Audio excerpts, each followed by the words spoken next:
The driver held the door open and called me Miss Chen, and I slid into the back of a car that smelled like someone had drowned a bottle of cologne. And for the first time in my entire 18 years of life, I was sitting exactly where a rich person is supposed to sit.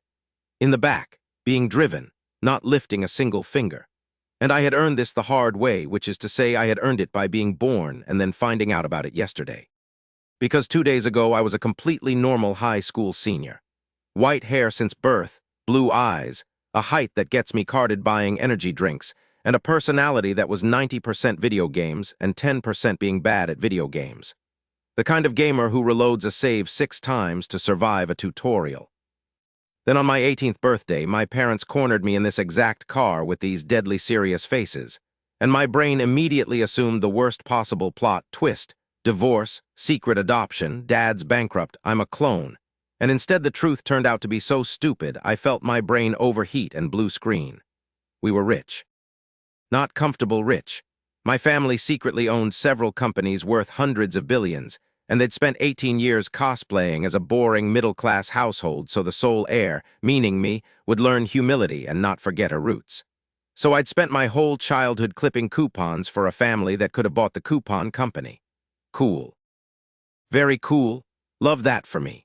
There'd been a birthday dinner packed with executives and government officials all beaming at me, and somewhere between the third handshake and the 40th, I'd quietly accepted that I was now the princess of a corporate empire. And I'd gone home and lain awake all night like a woman holding a winning lottery ticket the size of a country.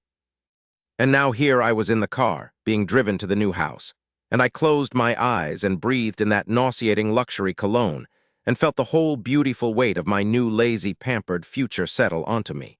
And I said the single stupidest sentence a human being has ever said out loud. This is wonderful. Even if the world ended right here, I'd die content. Boom.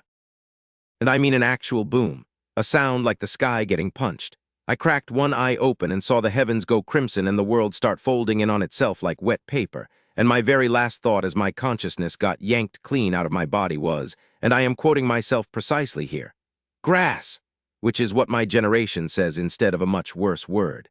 Given the circumstances, I think that showed remarkable restraint. Then messages started scrolling through the dark behind my eyes, and this is where I found out exactly who had been listening. Lord's Era beta version, loading, welcome to the Age of Lords. And then, I swear on my brand new inheritance, the game apologized. Due to a misoperation, the world was accidentally destroyed. As compensation, congratulations on your access to the Age of Lords beta. A misoperation.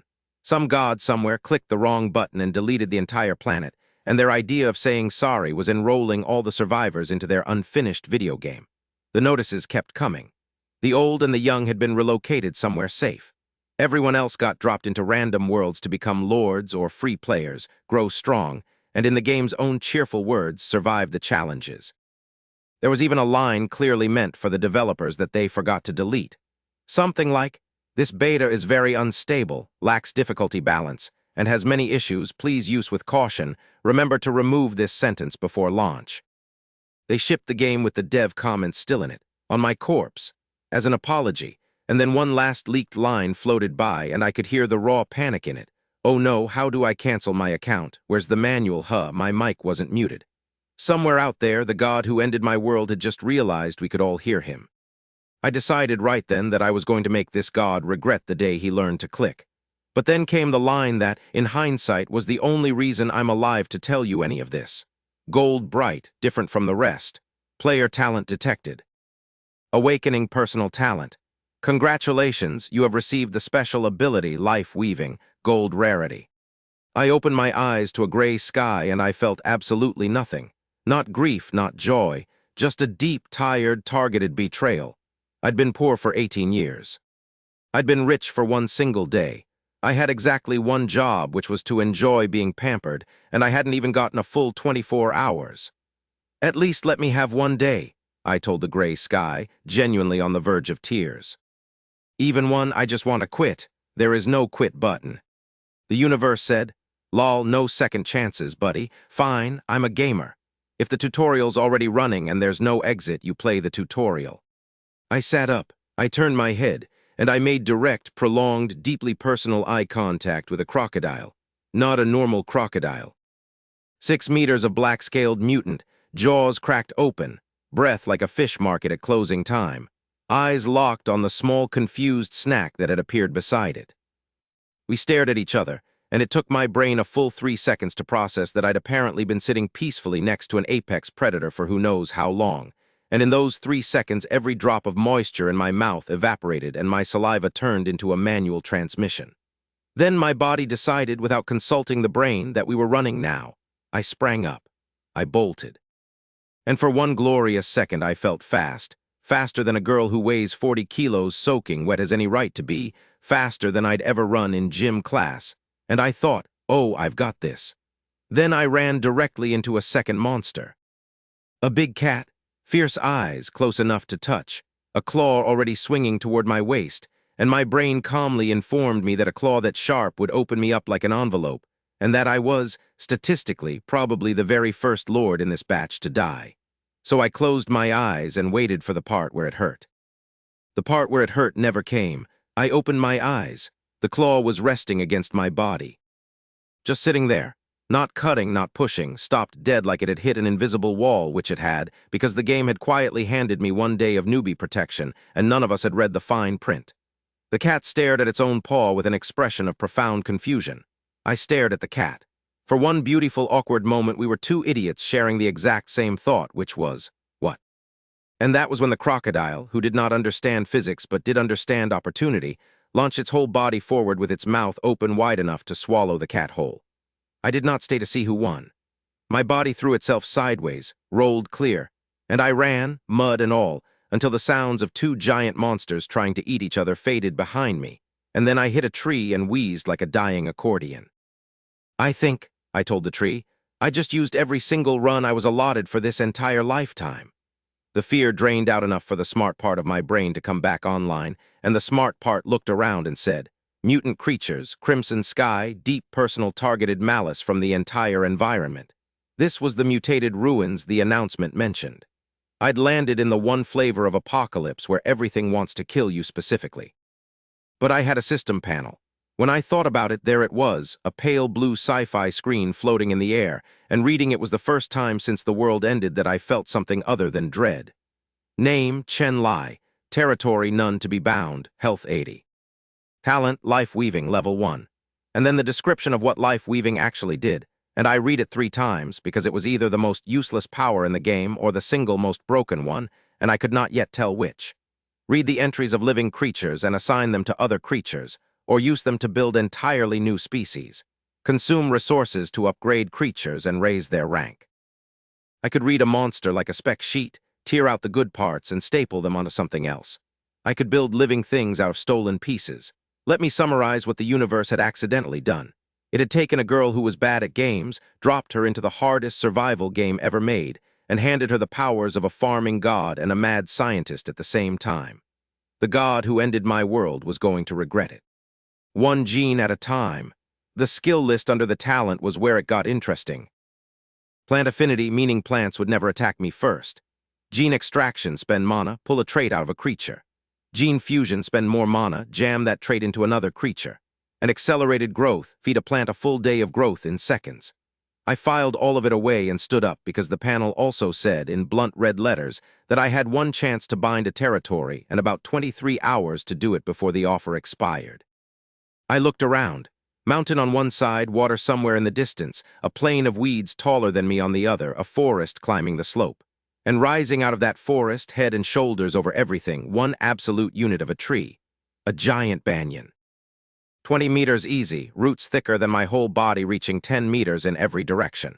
And here's the detail that made me fall in love. Nothing grew near it. Just a wide clearing of low weeds, and scattered through those weeds, bones. Lots of bones, some still tangled in the tree's roots. High in the branches, fat fruit hung down, giving off a gorgeous, inviting smell. A normal person sees a beautiful giant tree with an appetizing smell surrounded by the skeletons of everything that ever walked up to it, and they leave. I am not entirely a normal person. I walked over, put my hand on the trunk, and reached out with life weaving, and through my plant affinity, a drowsy, friendly consciousness reached back, confused, wondering why it couldn't see the nice person petting it. A vine drooped down from the hollow above. A little root poked out of the mud to say hello. Confirmed, the tree was carnivorous. It had personally murdered every animal in this clearing, and because of my plant affinity, it wanted to give me a hug. Best roommate I'd ever met. There was even a hollow near the base, 2 meters high, dry inside, dim but livable. "It's a whole size bigger than my school dorm," I said, and I meant it as a compliment. But I didn't bind it, not yet. Because a plan was assembling itself, and it was the kind that only works once, and I didn't want to waste it. Here's the thing about newbie protection. Nothing could touch me for the next day, which meant for one day only I was invincible and invisible and standing next to a tree that eats anything that gets close. So why bind my territory with just an empty tree in it when I could bind it with the tree and a fresh kill and all the loot that came with it? I needed bait, something big. Something that would come running if I made it furious.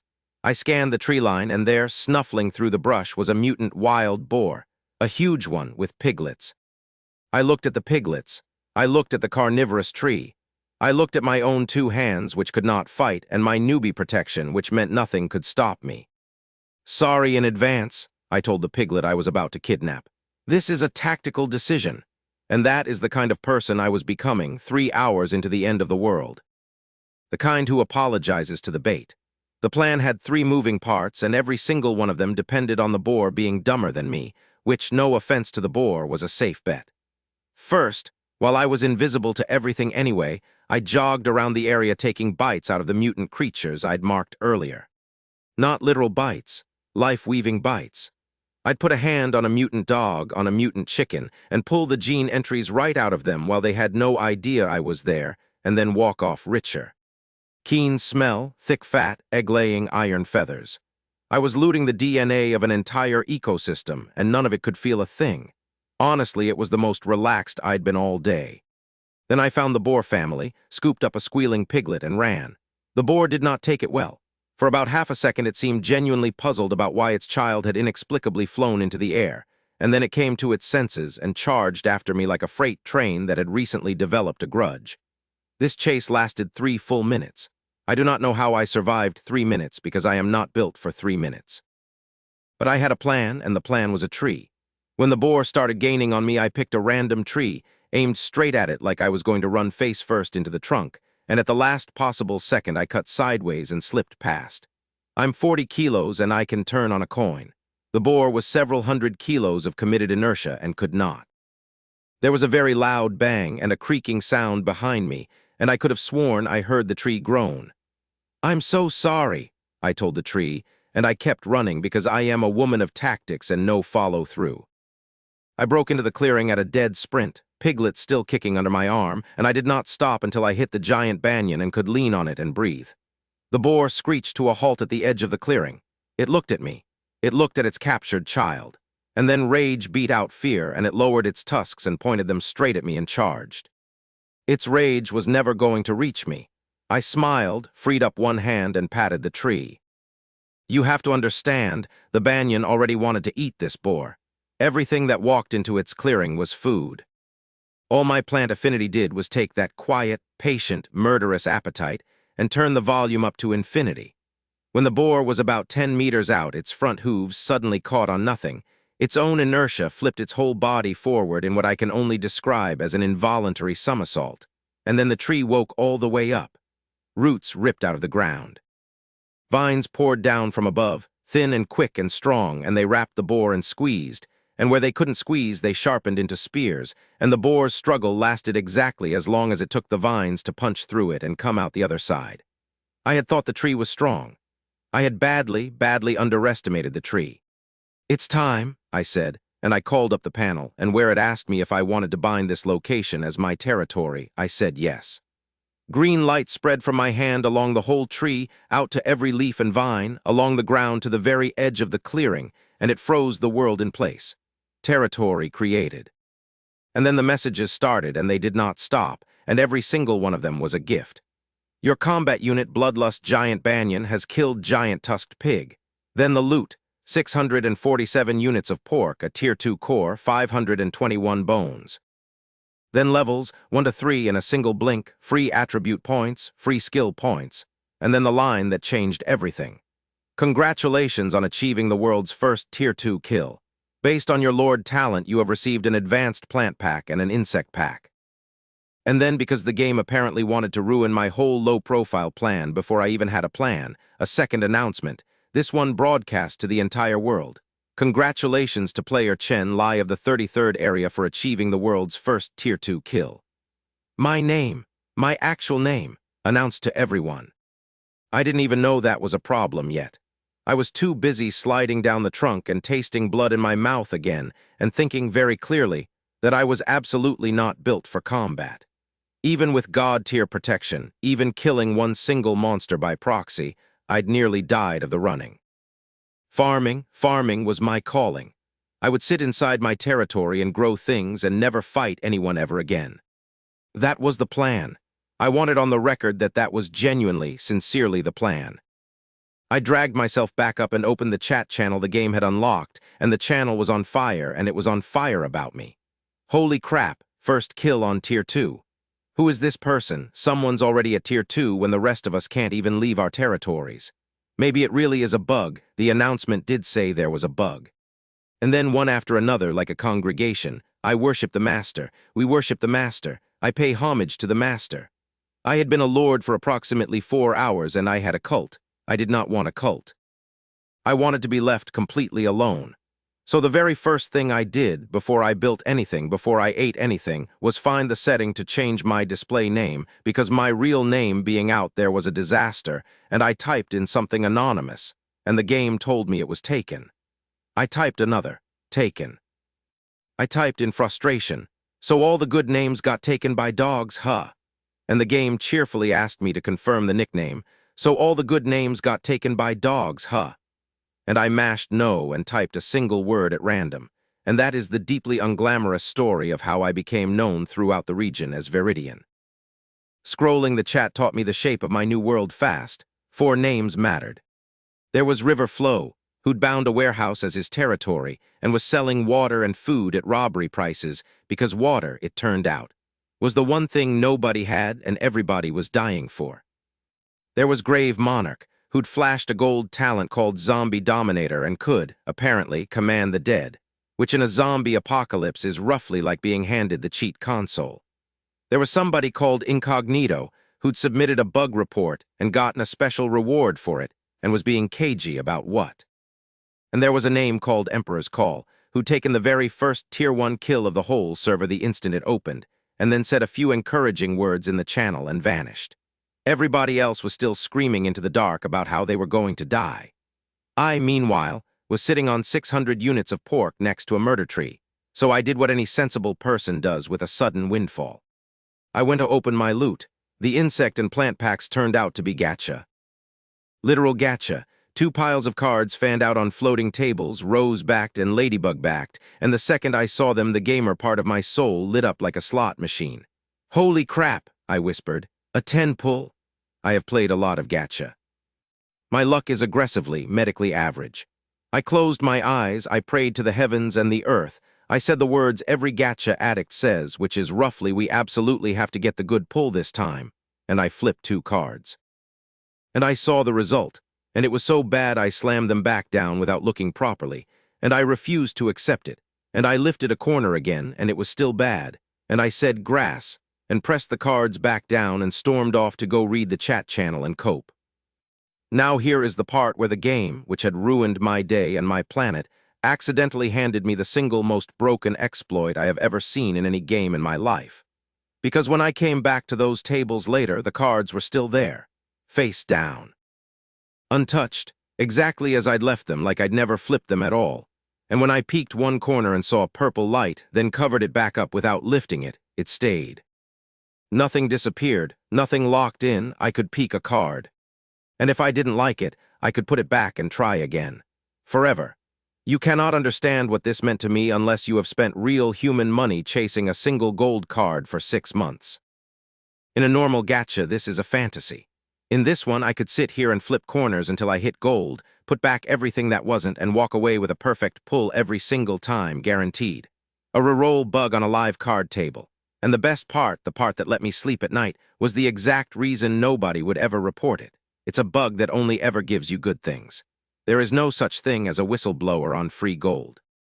The obvious question, the one a smart genre viewer is already yelling at the screen, is why doesn't everyone find this? And the answer is that almost nobody in the world had one of these packs yet, and of the handful who did, almost nobody flips a card, sees it's bad, puts it back down without looking, and wanders off to sulk in a group chat. That specific sequence of behaviors, the pettiness plus the impatience plus the sulking, that was mine. My luck was average, but my personality was uniquely suited to abusing this specific loophole, and I intend to take that as a compliment. So I re-rolled to perfection, and I opened my gold cards, and they were beautiful. The first was endless moss. A moss that reproduces without limit, that absorbs the nutrients out of any food it touches, that drinks blood and flesh to grow faster, and switches to a low-power photosynthesis mode when it's starving so it literally cannot die. I read that and immediately pictured this entire forest disappearing under a green tide, shuddered, and stuffed the little glass dish of it straight into my warehouse where it couldn't get any ideas. But the genes inside it, oh, the genes were gorgeous. Photosynthesis. Acid secretion, and a term the game very casually called infinite proliferation. The second was a killer giant beehive. Gold. It bred giant bees, it came with a queen, and the moment I read the word queen, a small door opened somewhere in the back of my head, one I would spend the rest of this story walking through. While I was busy being smug about my perfect pulls, out in an abandoned factory across the ruins, a man named Emperor's Call was staring at the world-first announcement with my name on it, and feeling a chill go down his spine, because Emperor's Call had a secret of his own, and his secret was that he had already lived this entire apocalypse once before, died in it, and been reborn to do it over with a second talent and a head full of the future. He remembered a lot of things about the last timeline. He remembered that a mysterious grain tycoon called Viridian had saved half the region during a coming famine. He remembered that a lord named Chen Lai had taken the world's first Tier 2 kill and then vanished completely, so total and so early that no lord ever saw her face. What Emperor's Call did not know, what he would spend a very long time not knowing, was that Viridian and Chen Lai were the same girl, currently sitting in a tree hollow re-rolling a card table like a slot cheat. He'd even, that very morning, given the mysterious Viridian a watermelon as a friendly gift, trying to get on the good side of the famous farming tycoon. He was being nice to me, and he didn't even know it was me. I love that for both of us. But I didn't know any of that yet either. I just knew I had gold, I had pork, and I had a market to learn. The market taught me two fast lessons. One, water was worth its weight in blood, and food was scarce enough that whole lords were begging in the channel. Two, and this is the one I'm proudest of, you could set a listing to be visible only to yourself, which meant the market wasn't just a market. It was a refrigerator. I could dump 600 units of pork into a private listing, and it would sit there, fresh, forever, taking up zero space in my hollow. I have never been so proud of misusing a feature. So I listed my pork as fresh flesh and blood, because giant mutant pork tells people too much, and I quietly bought up every stone and wood trade in the channel, and thanks to my brand new reputation as the mysterious meat god, the whole batch sold out in 5 seconds. Stone and wood poured in. And with stone and wood, my blueprints finally had something to eat. There was one more piece of business, and it was a con, and I lost it graciously. A lord named Incognito was selling 2 barracks, a farmer camp and a wolf camp, and hyping the wolf camp to the moon while trash-talking the farmer camp, which told me instantly that the wolf camp was the bait, and the farmer camp was the real prize he wanted gone cheap. Everybody else fought over the wolf camp. I quietly bought the farmer camp for 20 units of meat while Grave Monarch paid 187 for the wolf, and Incognito thought he'd fleeced me, and honestly he had a little, but I didn't care. I didn't want wolves, I wanted workers. Because if I was going to sit in a tree and farm for the rest of the apocalypse, I was going to need hands that weren't mine, ideally hands attached to someone who could also cook, since it was becoming clear that the one thing I could not do in this new world was feed myself. Foreshadowing. That last part is foreshadowing. The chat channel was, functionally, the internet, if the internet were 1,000 terrified people sharing one group text at the end of the world, and I read it like a research paper because it was the only research paper I had. Here is the world it taught me. When the gods' misclick hit, humanity didn't just die, it split 3 ways. Some people mutated into other animals and kept their minds and became the giant beasts now ruling the wilderness. The crocodile, the cat, everything that had tried to eat me. Some people mutated wrong, lost their minds, and became zombies, roaming the cities in mindless packs. And some people awakened abilities and stayed human, and gathered the ordinary survivors into walled shelters, mostly in the ruins of the old cities. 3 factions, all hostile, all carving up a dead world, and on top of all of it dropped in like an invasive species, us, the Lords. With our system panels and our barriers and our monsters that vanish when they die. The natives didn't even know what we were yet. We just appeared out of thin air and started building. The only money anyone recognized was the core, a little knot of energy every mutated thing carried inside it, and everything ran on it, and I had a warehouse full of them and a talent that turned monsters into more of them. Rarity went gray, white, green, blue, purple, gold, and a special red at the very top, and I'd opened my very first day with 2 golds, which the channel would have murdered me for if they'd known. But they didn't know because I'd become Viridian, and Viridian was careful. I lurked. I learned the personalities. There was a lord who'd bound a warehouse and was gouging everyone on water. There was Grave Monarch running the combat board. There was a whole comedy troupe of small lords whose entire contribution was getting bullied by each other and by their own monsters. And one afternoon, the whole channel spent 20 minutes roasting a guy whose talent was controlling a giant rat. And I, a serious and dignified lord with a god's future riding on my anonymity, absolutely could not stop myself from typing the exact same joke everyone else was typing and piling on. My finger slipped. That's my story. It was very important to the group's cohesion that I bully the rat man. You had to be there. That warmth surprised me, honestly. During the day, the channel was all tension and trades and thinly veiled threats, but at night, when everyone had crawled back to their territories alive, the masks came off and people just talked, shared their unluckiest moment of the day, laughed at each other, tried to help. 1,000 strangers who'd watched their planet get deleted, sitting around a digital campfire being people. I never said much. But I read all of it every night, and it was the closest thing to the old world I had, and I didn't examine too hard why I kept coming back to it. I did the practical things too. I studied the gacha odds until I understood exactly what my reroll bug was worth, which was everything. I mapped the market prices. I figured out the fridge trick, the one where you list your own meat as visible only to yourself, and the market keeps it fresh forever. And I was so proud of it I nearly told someone. And then I remembered that a lucky idiot doesn't have clever ideas, and I kept my mouth shut and my genius to myself. And I made my decision about who I was going to be, and I want it on the record because it's the thesis of the whole story. I was going to be a farmer. I was going to sit in this tree, grow things, get obscenely rich and strong doing it, and never ever, if I could possibly help it, fight anyone. I believed that. I want you to understand that I sincerely, fully believed that, in the way you believe a New Year's resolution. And the apocalypse listened to it with exactly the same respect it had shown my last wish, which is to say it wrote down the opposite and filed it under things to do to Chen Lai. I never told you the full crime of the gacha bug, and it's worth the detour because it's the purest example of how my whole game worked. Here's the situation. My Lord Talent kept handing me packs, and the packs opened as literal gacha, cards fanned on a floating table, colored by rarity, gold at the top. And I discovered by pure accident, by pure sulking, that I could peek a single corner of a card, and if I didn't like the color, put it back down without lifting it, and it stayed. Unflipped. Unlocked.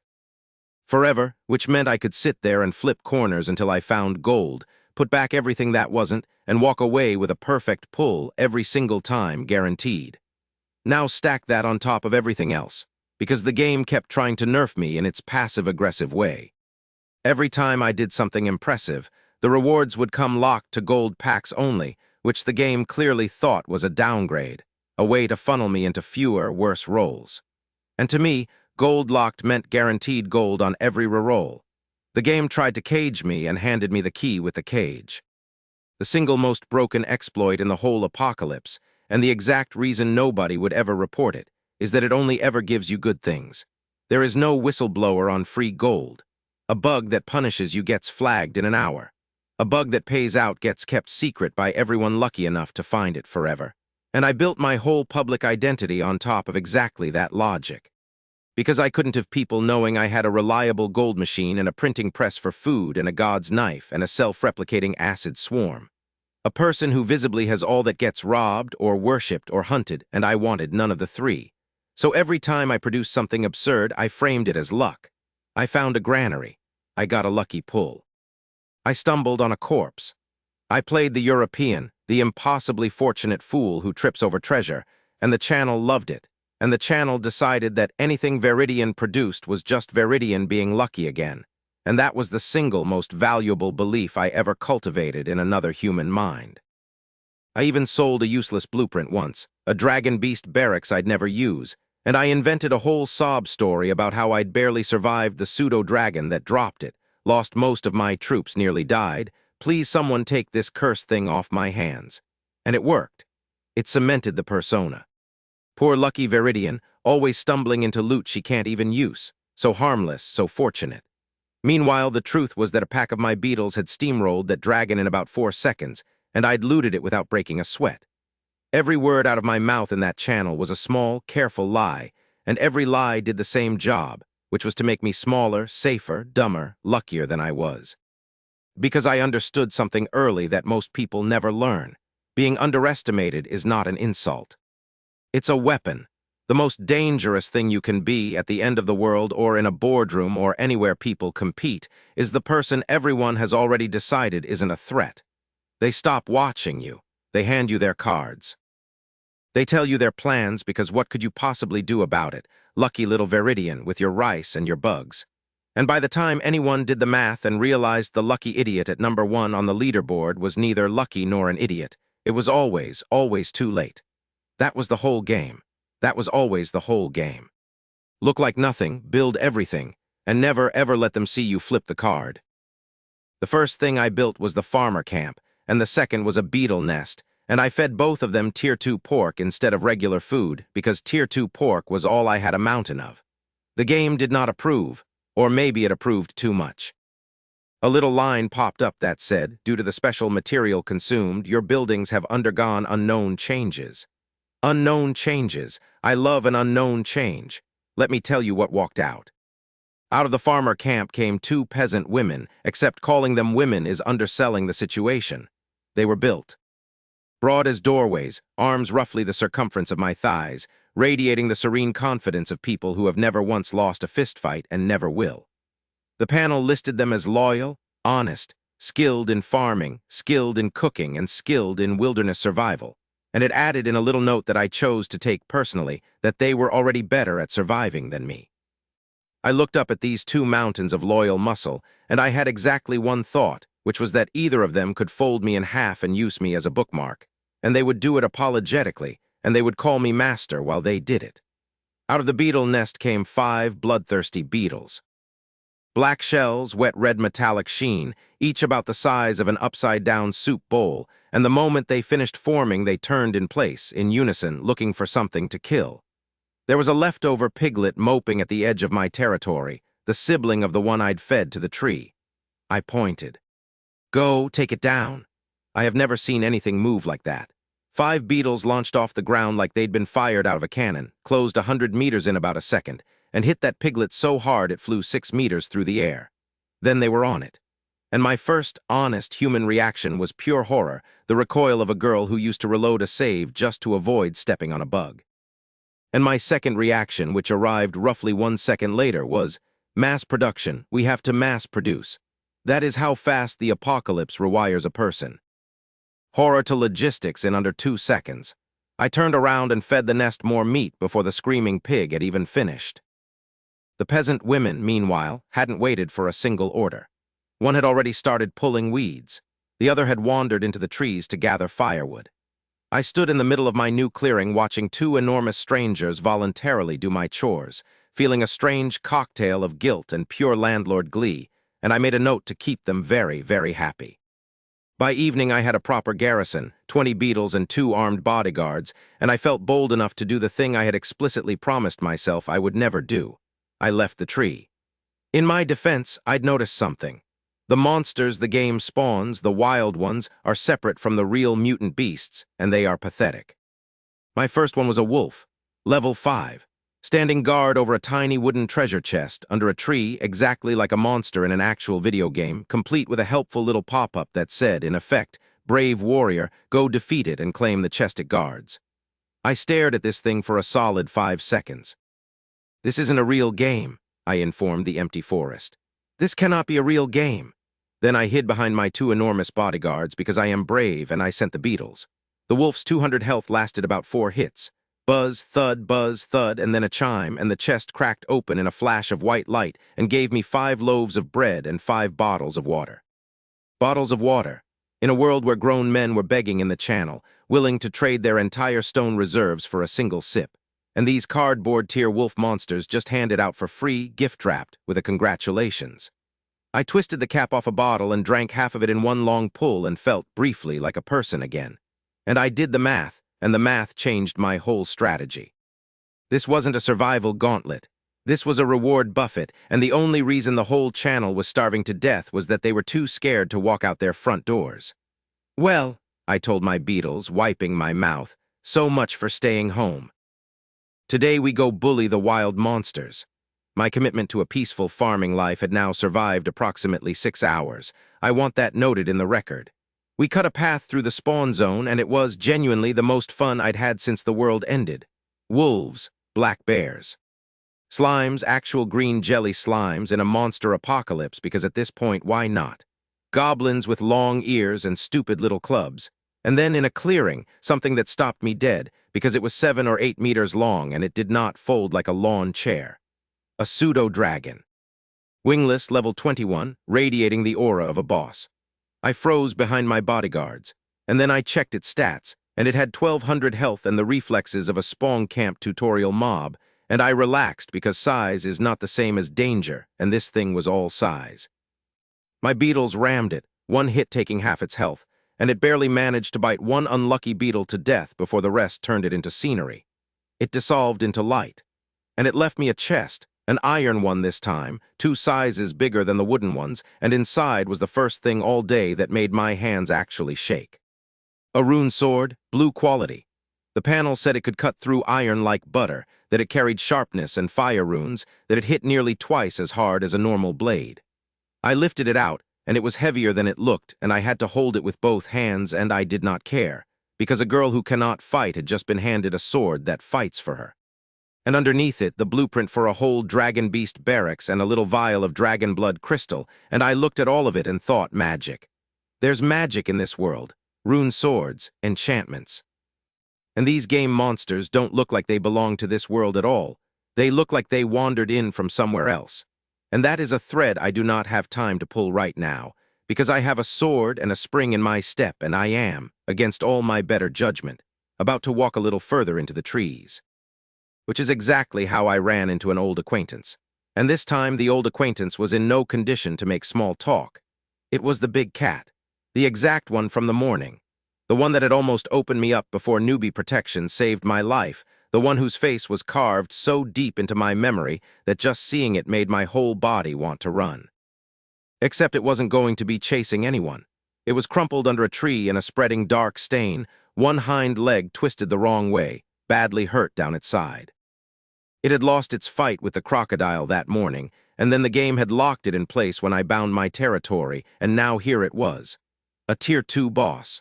4,250 max health, showing 1,152.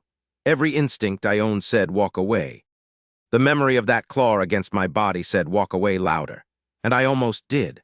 And then a colder, smarter thought slid in underneath the fear and said, if you leave it, it heals. And when it heals, it will remember you, and it will hunt you, and it will be at full strength, and you will be a girl in a tree. It is hurt right now. It will never, ever be this hurt again, so you kill it now, or you spend the rest of your short life afraid of it. The second I decided, the fear just switched off.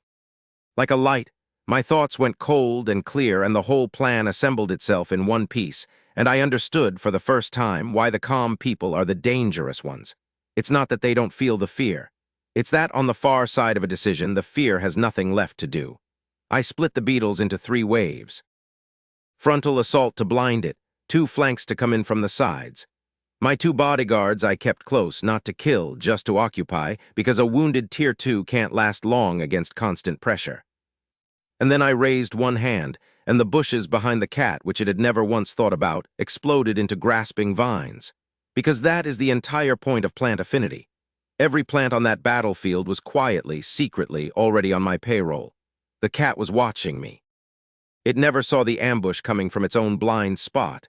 The vines caught it, the beetles slammed in. And even half dead, that thing was a nightmare. It shrugged off the first wave, took out a beetle with a single swipe, and I felt my heart trying to climb out through my throat, but the numbers were the numbers, and every second it bled a little more. Twice it broke loose. Twice it gathered itself, and threw everything it had into a suicide charge straight at me, because some voice in its skull kept promising it that if it could just reach the small, soft, two-legged thing, it would live. The first charge, my bodyguards caught it mid-lunge and drove it into the dirt with their stone hose, a critical hit on a vital, 4 times the damage. It shrieked. The second charge was worse because it burst into a berserk whirlwind, shook every beetle off its body at once, and came for my throat with the desperation of something that has decided to die killing you. But I'd already picked my hiding spot, hours of gaming instinct paying off in one moment, and between it and me was a thicket of vines I'd been quietly, patiently thickening the entire fight. It hit that wall. Its injuries wouldn't let it go around, and that was the end. My rune sword never tasted blood, my gardeners did all the work.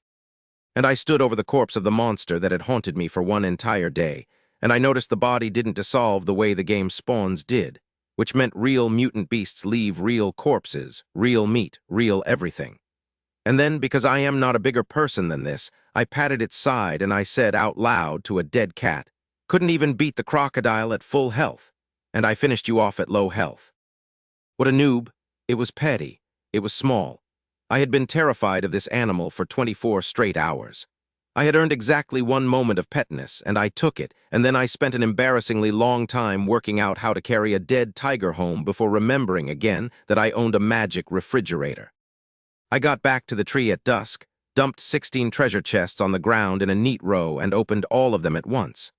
The wooden ones rained food and water, 80 units of water, 60 loaves of bread, real supplies, the kind lords were killing each other for. The iron chests were pickier. One gave me a purple cat house blueprint I didn't understand yet. One gave me an ability crystal which I drank like a shot of espresso. And one, I swear on my inheritance, gave me a fur ball. A single fur ball. From the cat's stomach. The game looked at everything I'd accomplished that day and decided I had earned a hairball, and I have never been so insulted by a video game in my life.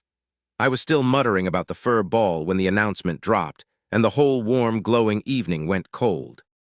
The last lord had finally bound a territory, which meant the 7-day grace period was now counting down, and at the end of it came the first periodic challenge. A monster siege. Waves of monsters attacking every territory every day, escalating for a week, and if you couldn't hold, you died. And the leaderboards were live. The channel detonated. Monster Siege, I'm still surrounded by zombies. My whole army is 4 broken dogs. This game is trying to murder us. And it was a little. But I clicked into the territory leaderboard and it asked if I wanted to display anonymously, and I have never clicked yes faster in my life, because there at the very top of the entire region, first place was me. My tree. My murder boar first kill had parked me at number 1, and I wanted, with my whole heart, for absolutely no one to ever know it. Grave Monarch topped the overall combat board. Emperor's Call topped the individual combat board. I hovered in the 10s on both, held up entirely by a lucky sword, and I could not have been more delighted because there is no safer place on earth than looking weak while secretly standing first. And that first night gave me one more thing. A name. His handle was Third Cyan Wang, and he came out of nowhere in the channel and started handing out free food and water to anyone who joined his so-called company. 10 units of bread just for signing up. No conditions, all welcome. And people poured in because that's what people do when the sky is red, and a mountain of dread is crushing their chest, and a confident voice says, "Follow me. I'll take care of you." It cost him almost nothing, and it bought him a crowd. And I read it for exactly what it was, which was a landlord gathering tenants. And I thought, clever, and I went back to my fur ball because it was somebody else's problem. What I did not know, sitting in my tree feeling smug and anonymous and safe, was that Third Cyan Wang had already noticed a lord called Viridian dumping suspiciously large amounts of meat into the market. And he decided, with the total, unshakable confidence of a man who has never once been correct about anything, that this Viridian had simply gotten lucky and stumbled on a corpse, that she was weak, that she was sitting on a Tier 2 core worth taking. He'd already put people on my trades. He was already, quietly, in the dark, drawing a target on my back. And I was so pleased with my own cleverness that over the next few days I would personally hand him the knife. Here is the night I broke the food economy of an entire region, and I did it sitting cross-legged in a tree hollow, in the dark, grinning like an idiot. Once my mana crawled back up, I took the single pound of rice grain from my starter gift, cupped it in both hands, reached in with gene fusion, and jammed infinite proliferation, the term I'd stolen off that undying moss, straight into it. Congratulations on creating a new species, the panel said. Growth cycle shortened to 7 days. 7 days from seed to harvest, and I had accelerated growth, which could shove a full day of growth into a plant in seconds. So do the math with me, because I did that night in the dark, and I did it twice because the first answer seemed too stupid to be real. 1 grain becomes a plant. 1 plant makes dozens of ears. Each ear makes hundreds of grains, and I can force the whole life cycle in real time on command as many times as my mana allows. So 1 grain of rice run through my hands becomes thousands. Then those become millions. Then those become a granary. And a granary in a world where 1,000 people are starving and killing each other over bread is not food. It's power. It's the most valuable thing anyone can own, and I could print it out of a single seed. From now on, I whispered to the little bag of grain with the solemnity of a woman naming her firstborn, you're called Endless Rice. The next morning I ran the miracle for the first time in front of an audience, and the audience never recovered. I scattered the modified grain into the tilled dirt, and I hit it with accelerated growth, and in about 10 seconds an entire crop lived its whole life. Green shoots erupted to waist height. Ears sprouted, yellowed, drooped ripe. And the 2 peasant women standing beside me watched a season pass in the time it takes to sneeze, and their faces did something I will never forget, which is they looked at me like I was a god. Gather it, I said, trying to sound humble, and leave some to recede. They moved faster than I'd ever seen them move. And one of them gently, kindly, the way you correct a beloved but clueless child, reminded me that it was well past the season for planting dry rice, and that it might not take. And I just smiled mysteriously and told her not to worry, that these plants would receive my blessing. And I walked off with my back turned like the protagonist of something, and I could feel them behind me, deciding in real time that their master was the living incarnation of a harvest deity. I want to be clear. I was a teenager who was good at exactly one thing, but that one thing in this world made me a goddess, and I was not above enjoying it. I built the gold beehive next, fed it Tier 2 meat like everything else so it would mutate, and out came the murderous giant bees, and when their swarm passed 50 strong, the game lit up with 2 words that made the little door in the back of my head swing all the way open. Bee swarm consciousness. A hive mind. Past a certain number, the bees started thinking together, and getting smarter the more of them there were, and I could feel it, faint, at the very edge of my own mind, a shared network with a space in it shaped like me. And I put that next to the word queen, the one that had lodged in my brain the day I opened the beehive card, and I finally let myself look at the idea I'd been circling. What if I didn't have soldiers? What if I had a body, thousands of pieces of it, one distributed mind, and I stood at the center of all of it, and it was all, in some real sense, me? I put the idea down and walked away from it because it was too big to hold, but it had my address now. It was going to keep knocking, and eventually I was going to answer. The tools I got from a stranger being weirdly, wonderfully generous, and the stranger was Emperor's Call, and he had no idea he was being generous to me specifically, and that's the funniest part. I asked the channel who could build a thresher. Wang's company quoted 200 units of meat, which was robbery with a smile, and a girl named Cypher, the last place lord who'd glued herself to Wang, tried to needle me, asking whether poor little Viridian could even afford it, whether she should ask the boss to lower the price for me. I typed with great maturity the single word nerve and took my business to King's Landing. And Emperor's Call private messaged me, and within 2 exchanges from nothing but the words sickle and thresher, he deduced that I was planning to farm and that my talent was probably agricultural, and I froze because a stranger had just read me off 2 words. And then Emperor's Call offered to build me an entire set of tools. Sickles, shovels, hammers, a rice huller, a cast iron pot, all of it green quality or better. For free, just asking for a cut of the harvest later. From his side, I'd learn much later, this was a cold, shrewd bet by a man who remembered the future, placing chips early on the mysterious grain god who'd save the region next year. From my side, it was a kind stranger handing me a fortune for nothing, and I took the deal, and I accepted the watermelon he threw in as a token of friendship, and I made a private note to repay him someday.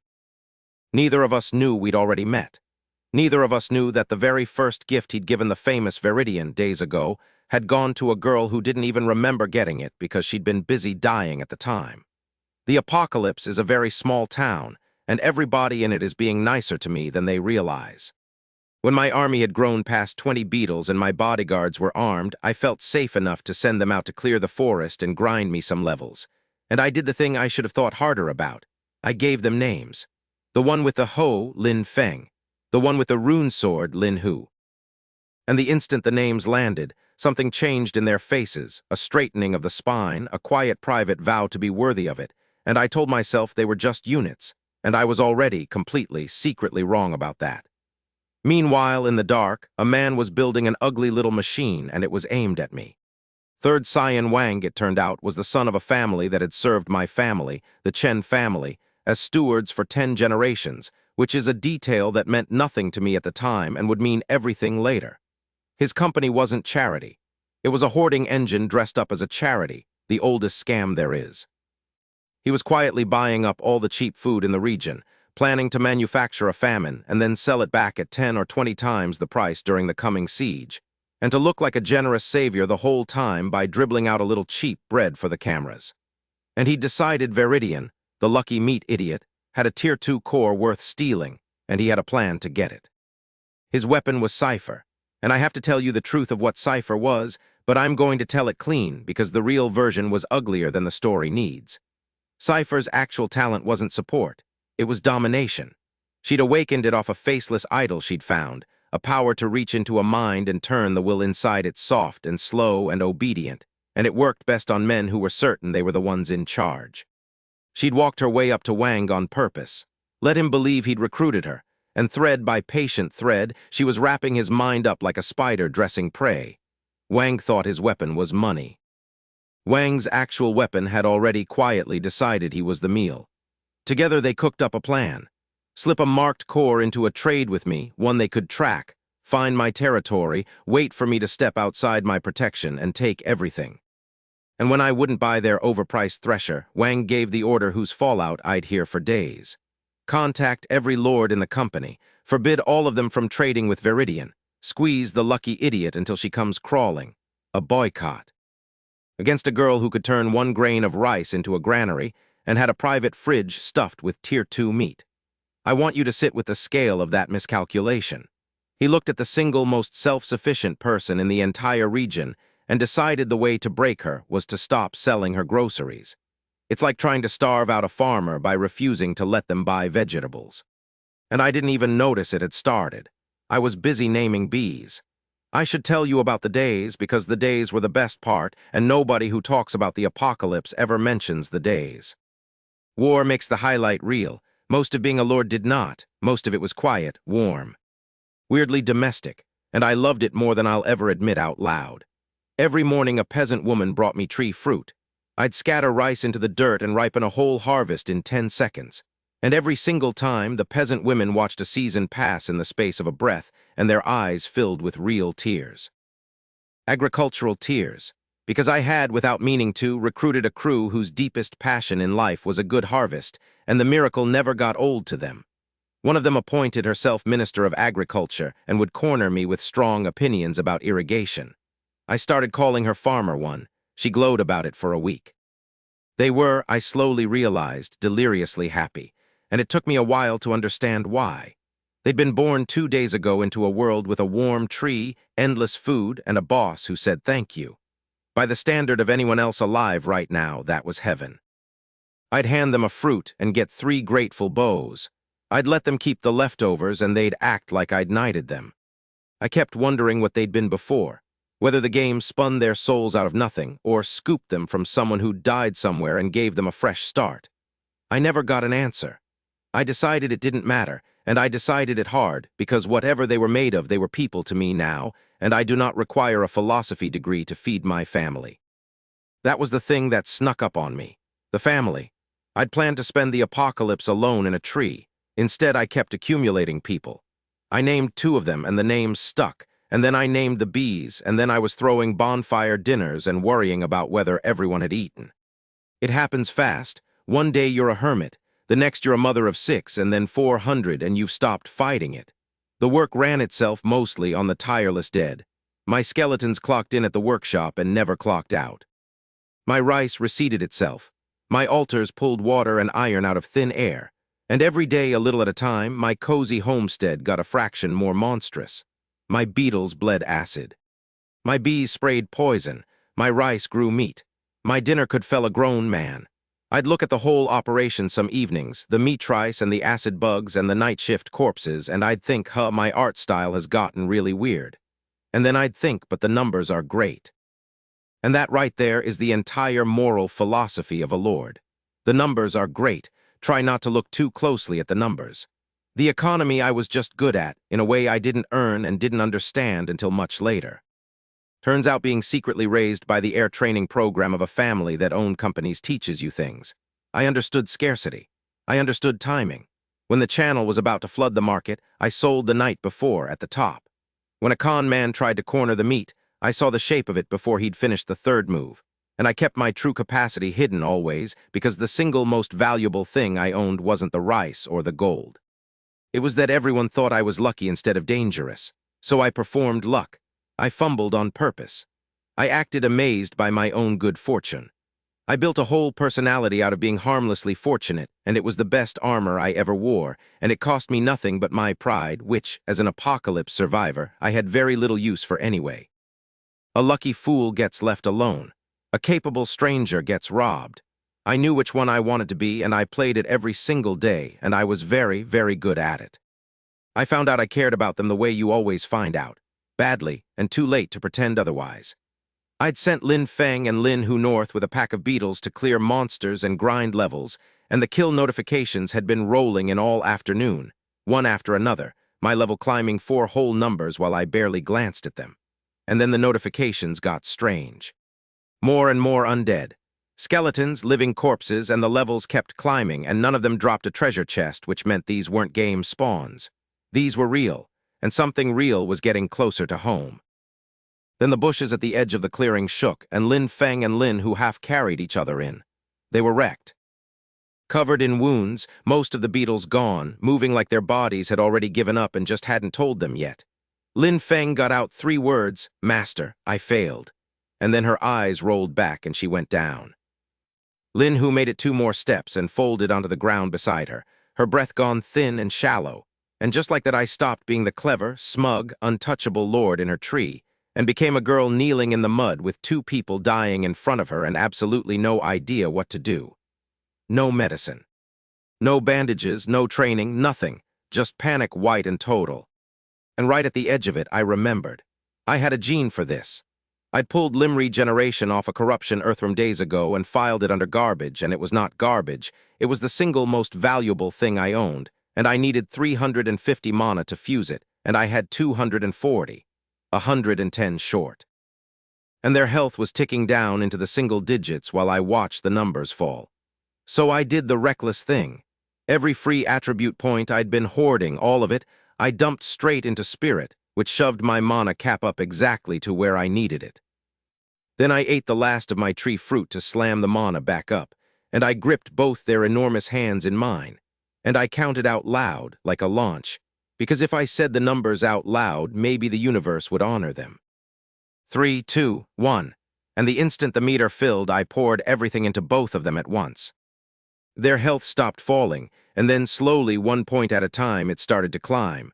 I would love to tell you I stayed calm. I did not stay calm. I sat there shaking in the dark, squeezing fruit juice into their mouths a drop at a time, and when they finally blinked awake, the first thing both of them tried to do was apologize again, to blame themselves, and I cut them off hard because they were not allowed to do that. They were mine, and they were alive, and that was the only math that mattered. And I know what you're thinking. Strictly speaking, they were units. Strictly speaking, I'd built them 2 days ago. Strictly speaking.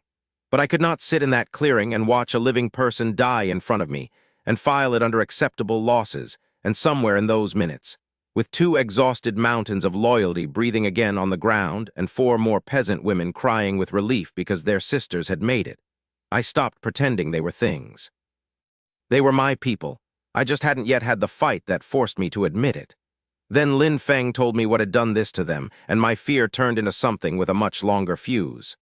They'd chased the undead north deeper and deeper, the levels rising until a hoarse laugh stopped them, and out from behind a tree stepped a man in a black robe, a bone staff in his hand, ghost fire burning in the skull on top. And he'd introduced himself almost politely. Malachar, a grave physician, a believer in someone called immortality. A necromancer. He'd looked at my 2 exhausted, wounded bodyguards, and he'd offered to make them his servants, to grant them eternal life, in a voice built to be obeyed. And when they answered him by attacking, he'd whipped his undead into a frenzy and overwhelmed them, and they'd broken free by pure desperation and dragged each other home. And one of them had lost the rune sword in the retreat, and she was, honestly, more upset about the sword than about nearly dying, and that told me everything I needed to know about how seriously they took a gift from me. Tier 3, I'd fought a wounded Tier 2 and nearly had a heart attack. This thing was a full rank above anything I'd faced, whole, rested, and it had reached into my home and hurt my people and tried to steal them right out from under me. Now, I am a coward by strong and deliberate personal preference. Every fiber of my being is dedicated to sitting in a tree, farming, and having 0 enemies. But there is one specific thing that overrides even my cowardice, and it is this: you do not touch what is mine. He tried to take my people. He'd hurt them so badly that a little worse and I'd have been too late. And so the girl who wanted nothing but a quiet farm sat in the dark, calm, cold, and did a thing she never thought she'd do, which was plan a war. But I'm not stupid about my wars, so I gathered intelligence first, and the intelligence turned this from a revenge story into a story with a god in it. I messaged Arthur V and asked, casually, if he'd ever heard of immortality, and he said yes. Yes, it turned out immortality was a real deity, a genuine god who held the power of life, with followers who called themselves eternal knights, and priests who wandered the world spreading the joy of the harvest, and blessed healers called grave physicians who walked the earth mending broken lives. A good order by every account, which made this Malachar, who was raising the dead and murdering the living, an extremely off-brand member. Something had happened to him. I didn't know what yet. But a grave physician doesn't become a necromancer over nothing. And I realized, reading Landon's words in the dark, that my whole hermit strategy had a fatal flaw. A harmless, wealthy recluse is exactly what predators go hunting for. Malachar had come for my people. Wang was circling my back. Being invisible hadn't kept me safe. It had just made me look like easy prey, so I adjusted the entire persona. Viridian wasn't going to be just the lucky food idiot anymore. Viridian was going to be a defensive plant lord. Harmless on the surface, but a genuinely bad idea to poke, lucky enough to underestimate, tough enough that the smart ones would leave me be. And then I did one small thing, and I want it on the record because it never makes the highlight reel. That night, before I marched off to war, I threw a bonfire dinner for Lin Feng and Lin Hu to celebrate that they were alive. Nothing fancy. Roast meat brushed with honey, a watermelon, 6 enormous women dancing badly around a fire and grinning like it was the best night of their lives. And I sat there and watched them, and I wondered what they'd been before the game built them, whether their souls were spun from nothing or borrowed from someone who died somewhere and been given a fresh start. And I didn't have an answer, and it didn't change a thing. Because whatever they were happy, and they were home, and I'd nearly lost them tonight. And the thing that had done it was going to be very, very sorry. Help arrived from a direction I wouldn't understand for a long time. Emperor's Call messaged me, dead serious, and asked if I'd run into a necromancer. And in his voice was a fear I couldn't place, because Emperor's Call, King's Landing, my generous tool supplier, was carrying a secret I hadn't guessed yet. He'd lived this apocalypse before. Died in it, been reborn to do it again with a second talent and a head full of the future, and in that other life he'd watched this exact necromancer, this Malachar, grow into a Tier 6 plague of the dead that wiped out most of the region's weak lords. He couldn't tell me any of that, so he did the only thing a man with a stolen future can do. He lied helpfully. He claimed he'd just fought a necromancer too, invented a dead one who'd conveniently left behind a notebook, matched the name Malachar so perfectly I never suspected a thing, and then handed me, for free, an entire war manual. Every weakness of the undead, every trick, every counter, all of it dressed up as some notes he'd found. He was rewriting his own history through me, and I thought I'd just gotten lucky with a generous friend one more time. The manual came down to three things. 1. A necromancer's true body is pathetically fragile. All their power lies in their minions. So the whole war was really just a long, patient argument to force him out into the open where he had nothing. 2. The undead have no air superiority, no answer at all to things that fly, and I had a sky I could fill with bees. 3. They melt. Skeletons especially. With no flesh to protect the soul fire in their skulls, corrosion is the answer to bone. And corrosion, as it happened, was about to become my entire personality. Because before I marched north, I was going to take everything I'd stolen from this world, every gene sitting in my talent list, and build the army this apocalypse deserved. I spent 2 days doing nothing else. Reading traits, stitching them together, watching my swarm stop being cute. The beetles went first. I fused poison blood, nerve toxin, corrosive slime, and acid secretion into them all at once, and they turned gold, and every one of them became a little self-driving acid truck. Hit one, and it bleeds on you, and the bleeding melts you. And it doesn't stop because I'd given them the will to keep moving after a wound that would kill anything else. Splatter, and 5 steps later you're gone. That was the whole design, and it was disgusting, and it was perfect. The bees got the same treatment and worse. Destruction giant bees, gold rank, with a toxin that ate armor and a wing hum that scrambled a target's mind and made them miss, and infinite regeneration layered on top, so unless you killed one instantly, it just healed and came back. An unkillable cockroach with a poison stinger and a migraine attack. And here is the part that quietly broke the whole game in half, and I say this as the person who broke it. The genes I fused could be extracted again.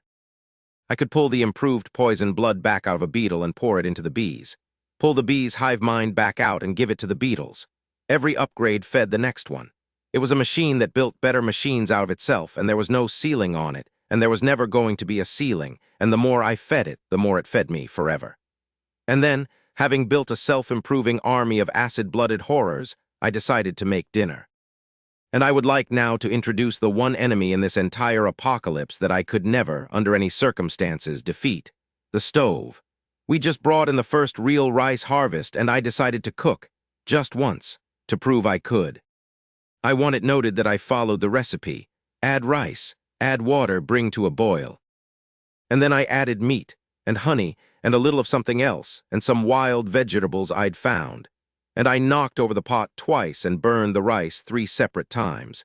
And by the end, my peasant women were staging what I can only describe as a gentle intervention. They stood around me in a loose semicircle, with the solemn, careful faces of people talking a friend down off a ledge.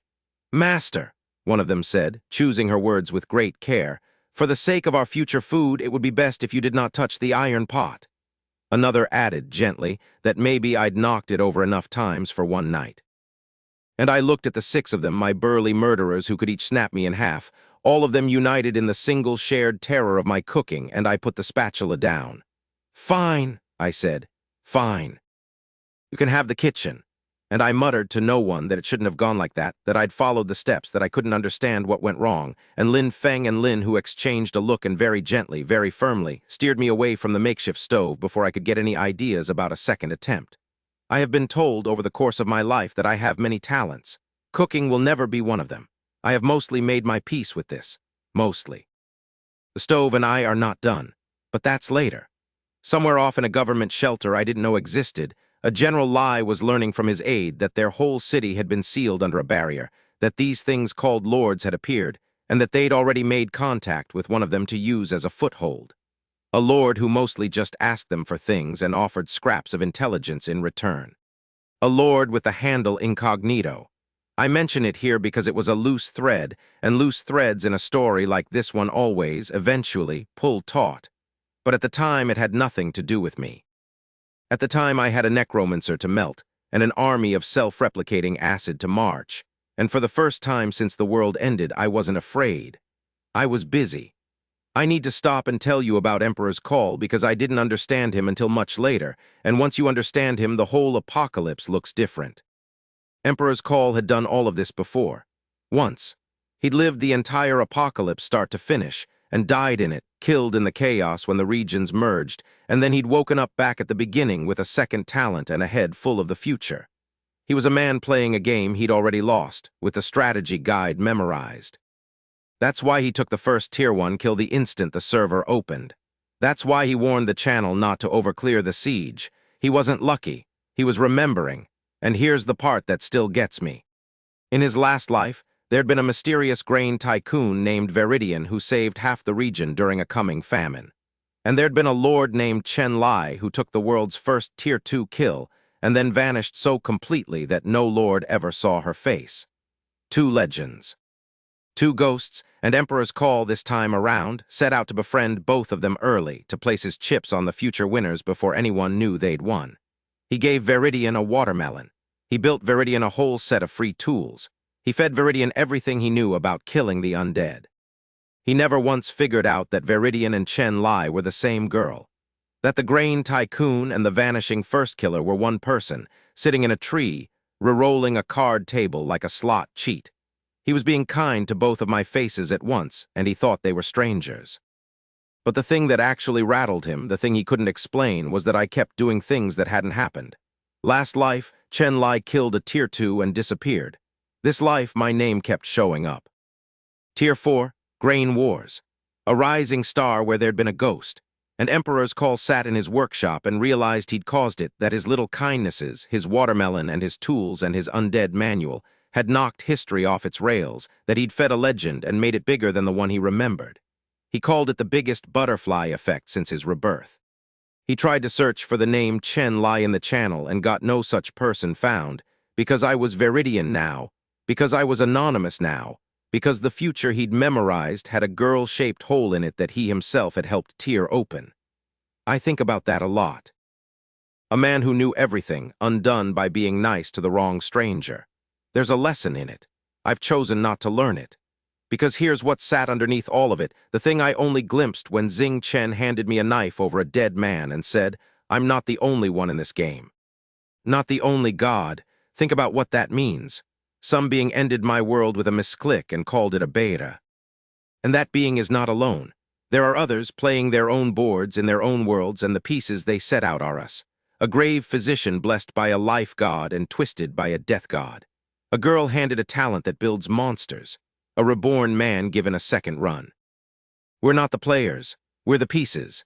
Xing Chen dropped a life fragment and a death fragment into the same apocalypse the way you'd set two stones on a board, and Malachar was what happened where they touched, and I was what happened where one of them landed on a gamer who doesn't quit.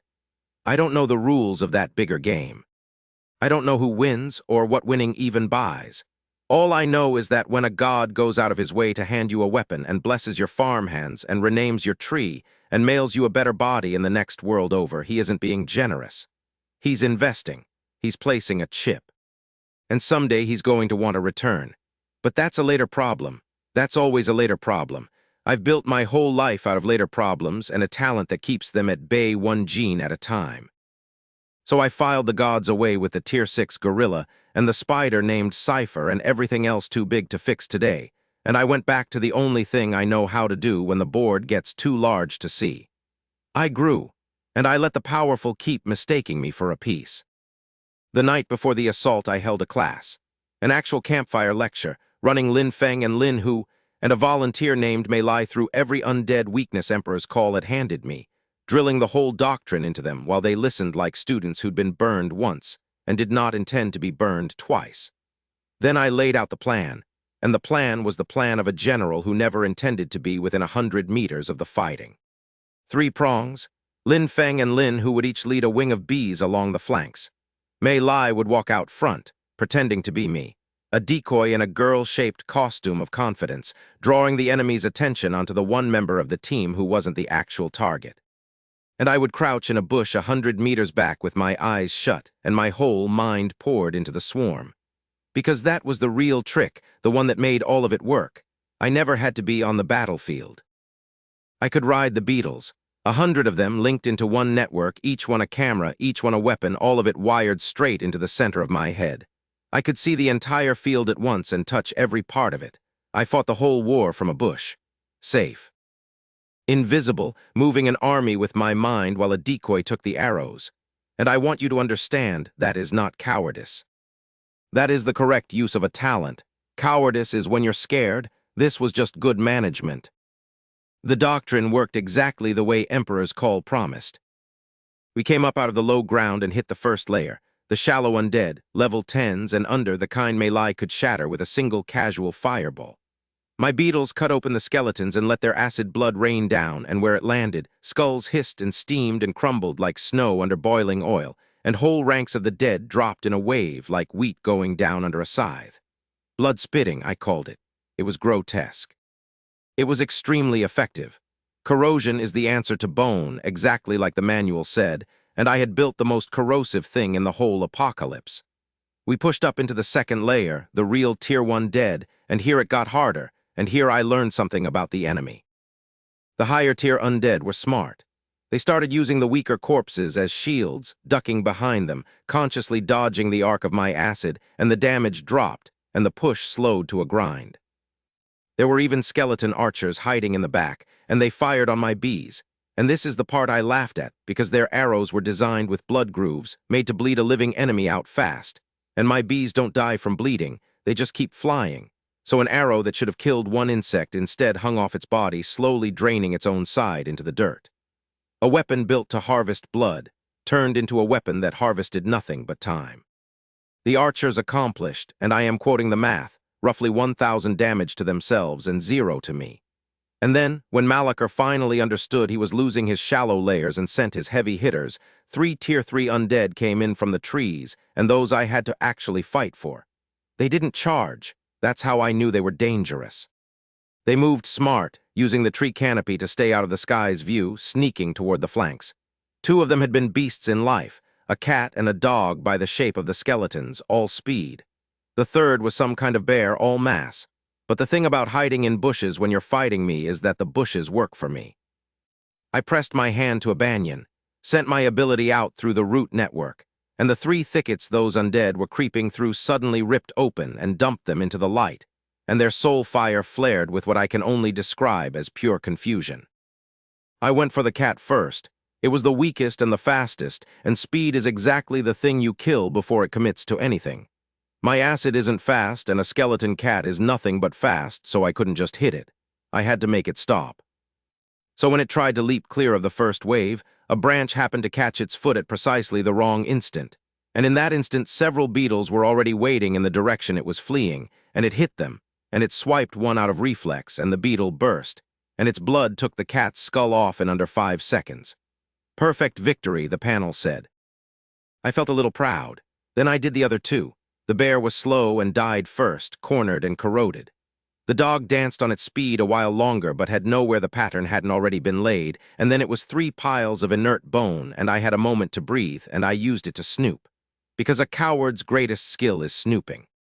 I peeled a few beetles off the line and sent them to find where all these dead were coming from, and they led me to a cave, and inside the cave was the thing that turned this whole story sideways. A wide red pool in the center. A girl's body floating in it, gray-haired, still, and beneath the pool only pale bone. Around it the still shapes of the dead and a smell thick enough to chew. This was the engine. Whatever Malachar was doing, he was doing it here for her. And I stood there in the mind of a single beetle, staring at the sleeping girl, trying to make sense of it. And her eyes snapped open. 100 meters away in a bush, I nearly leapt out of my own skin, because a second voice had just appeared inside my swarm network, where no second voice can exist. And it said, soft and clear, "Big sister, can you help me?" I froze. This was a sealed thing, a network made of my own mind and 100 beetles, and now there was somebody else standing in it, and the only candidate in that entire cave was the dead girl floating in the pool. I made myself calm down. I answered. "Who are you?" "Sorry," the voice said. "I'm sorry to have dragged you into this. Let me introduce myself. My name is Alara. I'm the body in front of you. I can only speak to you because of the power of immortality. Big sister, do you know about immortality?" I knew about immortality. And I got the distinct sense that if I'd said no, she would have very politely given me a whole theology lesson, so I said yes. And she went on, and what she told me rearranged the entire war. Malachar was her father. Everything he had done, every corpse he'd raised, every horror he'd built, Every line a good man is supposed to stop at that he had walked straight past, he had done to bring her back. That was the whole engine of him. A grave physician, once blessed by a god of life, who had lost the one person he was blessed to heal, and had chased her past the edge of the world and out the other side, until the god who once loved him didn't recognize him anymore. And now countless eternal nights hunted him to purify him, and he'd been running and hiding almost every day of his life, right up until the apocalypse dumped him into this world with nothing but his madness and his grief. According to my father's research, Alara said, resurrection is possible, but the conditions are terrible, and along the way he has spilled far too much blood. He left the path of immortality a long time ago. My mission this time is to purify him. I want you to understand what she was asking me. This girl, animated by a borrowed scrap of a god's power, had come back not to be saved by her father, but to stop him, to end the thing he'd become, because she was the only one left who could reach him. And she needed my help to do it, and in exchange, she'd help me survive him. What kind of monster hears a dead girl ask to save her father from himself and says no? I agree, I told her. What do I need to do? By the time I got my mind back to the front, Malachar had lost his patience and his reason at the same moment. He'd figured out he was losing, that his shallow layers were melting and his heavy hitters were gone, and cornered, enraged, he did the last terrible thing. He slammed his staff into the ground and began to chant, and he called on the 237 souls he'd gathered, and he folded all of them and himself into a single horror. A 10-meter skeleton giant, a Tier 4 monster the game named the Decaying Holy Spirit, and my swarm, exhausted from a whole day of war, did not have the firepower left to bring it down. So I did the only thing I had left. I walked out of my bush, tiny under that thing, and I talked. I told Malachar the truth about himself, out loud, because Alara had told me his weakness was not on his body, it was in his chest. You call yourself a grave physician, I shouted up at the giant, but the blessing of immortality left you a long time ago. You've done all this for your daughter. Have you ever once asked whether your daughter wanted to see you become this? And Malachar broke. His rationality collapsed, and he raised a fist the size of a car to crush me flat. And a small figure caught it. Ilara, standing between me and her father, holding up a fist that could have flattened a house, her whole body wrapped in a faint green glow. Dad, she said in a child's voice, please stop. The giant went still, and Malachar, somewhere inside that mountain of stolen bone, understood everything at once, that his daughter had come to him at last and had come not to be resurrected but to purify him. And I watched a father have his heart broken by the one thing he'd destroyed the world to get back. And then he made his final, terrible choice, and it's the part of this story I still think about. He refused to be saved. He gave up his own soul. Threw it into the mass of resentful, devouring dead he'd gathered, and let them consume him, and rose again as a mindless monster of pure grief, a thing with no self left to reason with and only one weakness. The bone staff still clutched to its chest, the last piece of the man holding the whole horror together. And that was when a hint appeared in my swarm network from a system that had no business being able to reach me there. Encountering trouble, need help. I knew instantly exactly who I was talking to, so I did what you do when a god offers you a hand. I praised him. Lavishly, humiliatingly. I called him the immortal progenitor of the dragon race, the mother who spreads the radiance of life, the great and glorious Amor, and the god cut me off, and I am quoting him precisely, and said that if I used that awful compliment one more time he would kick me with his brand new leather shoe, and to just call him Xing Chen. I liked him immediately. Then he put a weapon in my hand, a bone dagger called Second Life, forged from a trace of a power that monster could not resist. And I asked the obvious question, the one you'd ask a god who can casually mail you a knife. If you can do that, why don't you just kill Malachar yourself? And Xing Chen answered, and the answer has kept me up at night ever since. I'm not the only one in this game, not the only god. Filed away, absolutely terrifying, a later problem. The kill itself was almost quiet in the end. Alara baited the giant into a thicket, dancing just out of its reach, and while it was fixed on her, I gathered every beetle and bee I had left and hit the joint of its outstretched arm with everything at once. Acid, venom, and my vines all in the same instant. The arm came off. It lost its balance. And I rode a fistful of beetles down out of the sky and crashed into its chest, right where the staff was, and I drove the bone dagger home. There was no explosion, no spectacle. The blade just ended it. It turned the staff to red threads and unwove everything it touched, and the giant collapsed without a sound, and the soul fire flickered once in the empty air and got wiped away by something invisible, and it was over. "Congratulations," the panel said, "on achieving the world's first Tier 4 kill." I sat down hard in the dirt next to a small mountain of bone. My hands were shaking, and Xing Chen told me the mission was done, that Alara was going with him now, and Alara, already fading, said only "see you next time." And then she was gone, and I was standing in a suddenly quiet forest with a dead god monster and the strangest hollow feeling. The kind you get when a stranger's tragedy briefly becomes yours and then walks off and leaves you holding it. I didn't stay hollow long because I am who I am, and the rewards were obscene, and there was still a god's dagger sitting in my hand that no one had come back to collect. Since he didn't take it back, I reasoned out loud to a corpse, he must have meant to give it to me. A free legendary weapon from a god, on my very first war, and I decided, sitting there in the wreckage, that whatever else this apocalypse had cost me, I was going to come out of it ahead. There's a quiet beat after the Malacca War that I've never told anyone, and it's the moment I stopped lying to myself about what my units were. Because after the god blessed them, after Lin Feng and Lin Hu and Mei Lai came out of that fight glowing and healed and turned into heroes, I sat with them by the fire and I watched them. Really watched. Lin Hu kept touching the recovered rune sword at her hip, the one she'd lost and hated herself for losing, checking it was still there, the way you check a scar. Lin Feng was already fussing over the wounded, over the bugs, over me, because fussing is how she loves. And Mei Lai was throwing tiny fireballs into the dark just to watch them, delighted, a farmhand who'd been handed the sun and couldn't stop playing with it.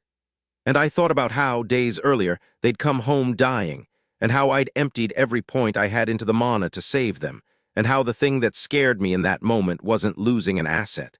It was losing them.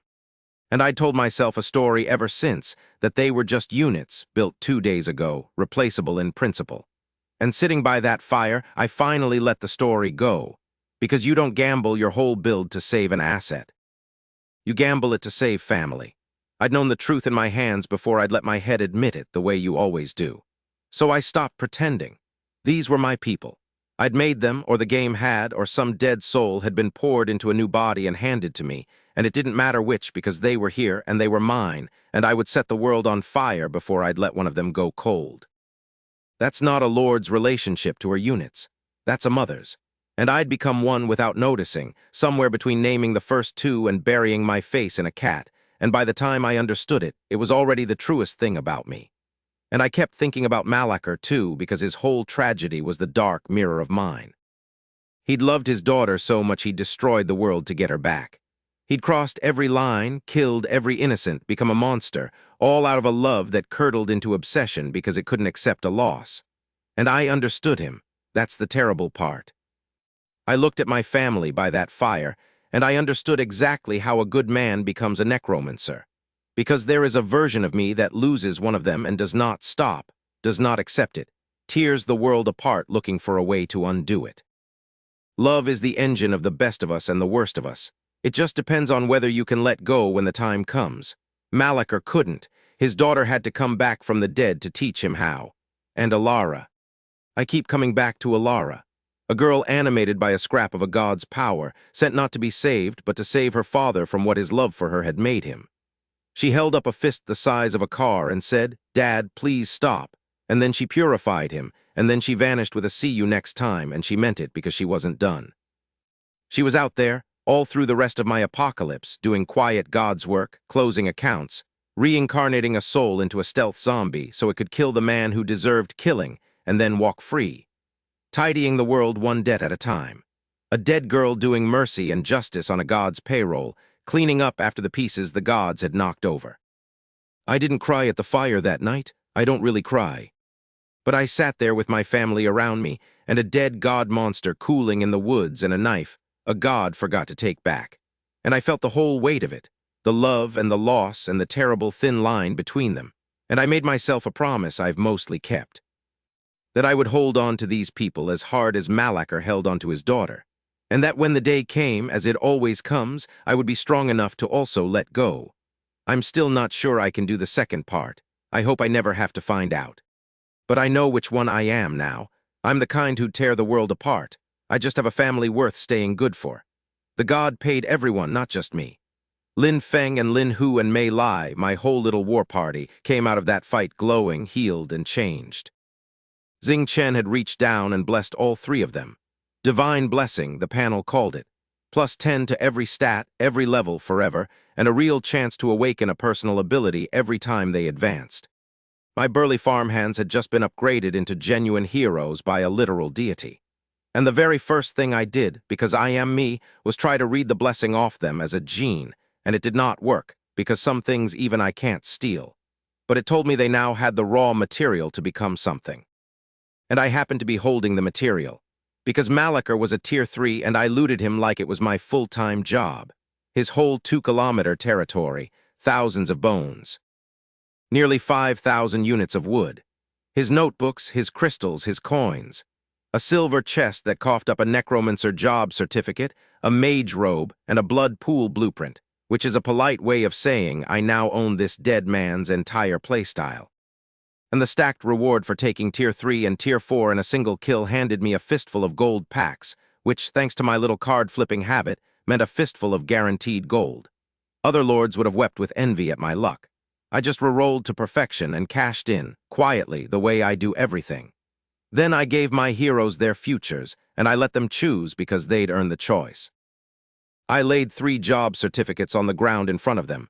Necromancer, Eternal Knight, Elemental Mage. Pick one. Lin Hu picked the Eternal Knight without hesitating because it was the only melee option, and because from the first day I'd handed her that rune sword, and losing it during the retreat from Malachar had eaten at her, and she'd sworn on getting it back never to be useless again. The class turned her into a pure wall. A bruiser who healed faster than anything could hurt her, who hit harder the healthier she was, who was, functionally, invincible on a battlefield as long as you couldn't kill her instantly, and you could not kill her instantly. Lin Feng picked Necromancer, and her reasoning, which she delivered with total sincerity, was this. The Necromancer we fought had almost killed us. Therefore, Necromancer is strong. Therefore, she wanted to be one, flawless logic, airtight. And it turned her into a general who could raise 1,000 of the dead, an army that fights to sustain itself. And I watched her call up her first little skeleton and understood, at last, where all of Malachar's minions had come from, and how thin the line is between the thing that hunts you and the thing that serves you. It's just a question of who's holding the leash. And Mei Lai took Elemental Mage and got 21 different spells, and the very first thing I thought when I saw a fireball leave her hand was not, what a weapon. It was, what a farmer. Water for the crops, fire for the cooking, wind for the winnowing. I had accidentally recruited a farming saint who happened to be able to level a small building, and I could not have been more delighted. Then I built Malachar's blood pool, fed it my new mountain of bones, and Lin Feng read the summoning right straight out of his notes, mumbling incantations I couldn't understand while the pool churned and reached out with tendrils of blood and dragged the bones in. And out climbed a skeleton. Level 1. Eager, ready. I put a bone hammer in its hands and sent it to the workshop, and it started its shift with the bright, uncomplaining spirit of a creature that will never sleep, never tire, never complain, and never, ever unionize. My territory now ran on the free, tireless labor of the dead. And I felt only slightly bad about it, which is to say I felt exactly as bad as the numbers let me, which is to say not bad at all, because the numbers, as always, were great. I picked one building option after the territory advance, and I picked a workshop over farmland and fences and towers because I'd realized something about dependency. Emperor's Call's tools were a gift now, but a gift is a leash. If he turned hostile or just disappeared, my whole operation would grind to a halt over a lack of hammers. I don't like things I need being in someone else's hands. So I built a workshop, staffed it with the dead, and started making my own. And then, because I'd fed it tier 3 material out of curiosity, the game upgraded it to a gold tier bone workshop, and helpfully informed me that I had, and I am quoting the panel, built a golden toilet, because who uses tier 3 materials for a tier 1 building? I do, apparently. I use whatever's lying around, and it keeps turning out miracles anyway. Everything was coming together. A farm that printed food, an army that printed itself, a dead man's workshop staffed by the dead, a god who owed me nothing and had handed me a knife anyway, and a whole region of lords who still, blessedly, thought I was a lucky, harmless idiot. I'd become an empire, and the only cloud on the horizon was a broken schemer in a parking garage, still convinced the lucky idiot was easy prey, still buying up every scrap of food in the region for a con that was about to walk directly into the one person alive it could not survive. The genuinely petty part of this whole saga came from a man in a costume, and I enjoyed it more than I should admit. Third Cyan Wang decided it was time to become famous. He staged a whole production, climbing the leaderboards in a single evening, and his company's paid cheerleaders flooded the channel narrating his heroic struggle, his boundless generosity, how their humble founder had clawed his way to the top through sheer virtue. And I found out from Arthur V exactly why all the other big lords were staying so politely quiet during Wang's little performance. He'd paid them hush money. Every heavyweight on the board had gotten a cut to sit still and let him have his moment. Every heavyweight except one. Nobody had paid me, because nobody knew the anonymous lord sitting at number 1 was worth paying. Reader, I was offended. Not because I wanted the money, because I wanted the principle, the nerve of it. So I dug out my god dagger and my dead necromancer's robe, and I finally learned an offensive skill I'd been ignoring, and I shot up the individual combat leaderboard on pure spite. And I did not stop at some tasteful random rank. I climbed to exactly 10th place, parked there, which pushed Third Cyan Wang out of the top 10 by one single position. And then I kept climbing, slowly, deliberately, so everyone could watch it happen in real time. The channel started buzzing. Who's the mystery climber? Do they have a grudge against Third Cyan Wang? Why did they stop at exactly the rank that kicked him out? And I, a serious and dignified lord, typed into the channel, and I quote my own airtight defense, "Don't talk nonsense, I didn't," with my eyes darting visibly to the side. I found out later what my little stunt did to him on his end, and I have chosen to believe every word of it in loving, perfect detail. Because at the moment his spy told him he'd been kicked out of the top 10, Third Cyan Wang was standing in an open space in his parking garage with a whip coiled around his cap, and 2 long knives clenched in his mouth, and a coat stuffed with bombs, and 2 homemade guns slung across his back, wearing every single weapon he owned all at once, because that's how his combat rating worked. And when the news hit him, he flinched in shock, and both knives fell out of his mouth, and that broke his grip, and every weapon dangling off his body clattered to the floor in a cascade. I did not witness this. I will never be able to prove it happened, and it lives in my heart rent-free forever, exactly as I've described it, and no power in this world can take it from me. By then, I'd hit the requirements to advance my whole territory to Tier 2, which doubled my land and unlocked new tiers of everything. And I stood in the middle of my growing home and felt, for the first time, that I wasn't surviving the apocalypse anymore. I was building an empire in it. And the man who declared economic war on me was still out there in his garage, still convinced I was the lucky idiot, still buying up every scrap of food in the region, still absolutely certain that the anonymous lords at the top of the board couldn't possibly include the harmless girl he'd decided to rob. Because in his head, Viridian was luck.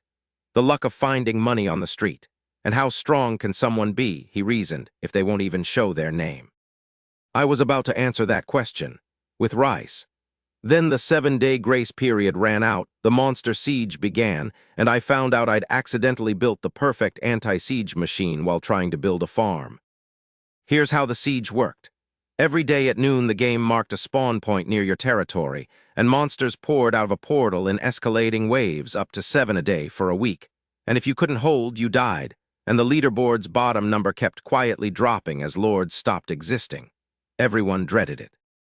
I looked at it and saw a daily delivery of free resources that had made the mistake of coming to my house. And before the first wave, I'd built one more thing to make sure of it. Malakar's blood pool, running full-time, converting my mountain of looted bones into a standing army of free skeletons, so that whatever the game threw at me, I could throw the game's own dead right back. I want to actually walk you through the siege, day by day, because it ran a whole week and every single day was a different monster and a different trick, and skipping it would be like telling you I won a war by saying, and then I won the war. Day 1 was goblins. 100 weak little green things, then 200, then 3, escalating, and I did 3 things to them that I'm still proud of. Melee one-shot the first wave with a casual fireball, a spell she'd meant as a warm-up, and it hit so hard she actually paused, because in training that same fireball got swatted out of the air, and here it was deleting 7 goblins at once, and she and Linhu looked at each other with the exact same expression, which was, So they're just weak then. My beetles mopped up the rest. And then I noticed the goblin corpses weren't vanishing the way game spawns usually did. So I sent Lin Feng out with a mushroom cap, a gold parasite plant I'd pulled from a chest, and planted it in the middle of the battlefield. It breathed out spore fog. Anything that fell asleep in that fog got quietly hollowed out from the inside and turned into a new mushroom cap. So while my mage farmed levels off the front, the mushroom farmed corpses off the back, and Lin Feng's magic raised the leftover bones into skeletons, and by the end of the day I hadn't just survived a wave of monsters. I'd converted the entire wave into more of my own army. The siege was feeding me. That's the whole apocalypse if you squint. A resource delivery service with a bad attitude. By the later waves, when even my heroes were tiring, I found the real cheat button. My beetles could throw a mental attack, and packed together, those attacks overlapped, and a whole field of goblins with the mental resilience of wet tissue paper just dropped. All at once, like popping an entire sheet of bubble wrap, and it was, I will confess, the single most satisfying thing I did all week. I cleared day 1 in under 50 minutes, beat 92% of the region, and bought greenhouses and a well and a quarry from the Point's shop, because the event preview had already told me the next disaster was going to be cold, and a plant lord reads the words "cold disaster" and starts stockpiling. Day 2 was slime, 500 of them, then more, and here was the problem. Slime is immune to almost everything. You can't cut it, you can't stab it, you can't shoot it. My whole army ran on physical damage. My beetles' blades did nothing. The only thing that mattered was the little core buried in each blob, and if you popped the core, the whole thing collapsed. So I ran 2 answers at once. My mental attack overlapped across the packed formation and shattered fragile cores by the 100, and when that ran dry, my beetles dove into the blobs and yanked the cores out in their teeth like pulling a plug, because slime is the one enemy on Earth that isn't afraid of acid blood, being basically made of the stuff. I cleared day 2 in 9 minutes and 34 seconds, beat 100% of the region, and the only casualty was my dignity, because slime smells like a sewer that learned to burp, and I had to scrub my hands for 5 straight minutes even though I'd fought the whole thing from a bush. Day 3 was where I fought a monster with actual honor, and it stuck with me. Sand werewolves, upright wolfmen with stone axes, wave after wave, and near the end came a chieftain, and the chieftain was the first enemy all week who looked at my battlefield and understood it. He saw a sky full of insects, and instead of hacking uselessly at my front line the way everything else did, he made a decision that was both completely correct and completely doomed. He reasoned that a swarm has a queen, and that the queen is the soft part, and he put his whole body into one charge straight past my entire army, hunting the small, vulnerable thing at the center. He was right about the theory. Swarms do have queens. What he could not have known is that my frontline insects aren't a wall between him and me. They are me. Every one of them is a piece of my mind with legs. There is no soft center to charge because I'm the whole board at once.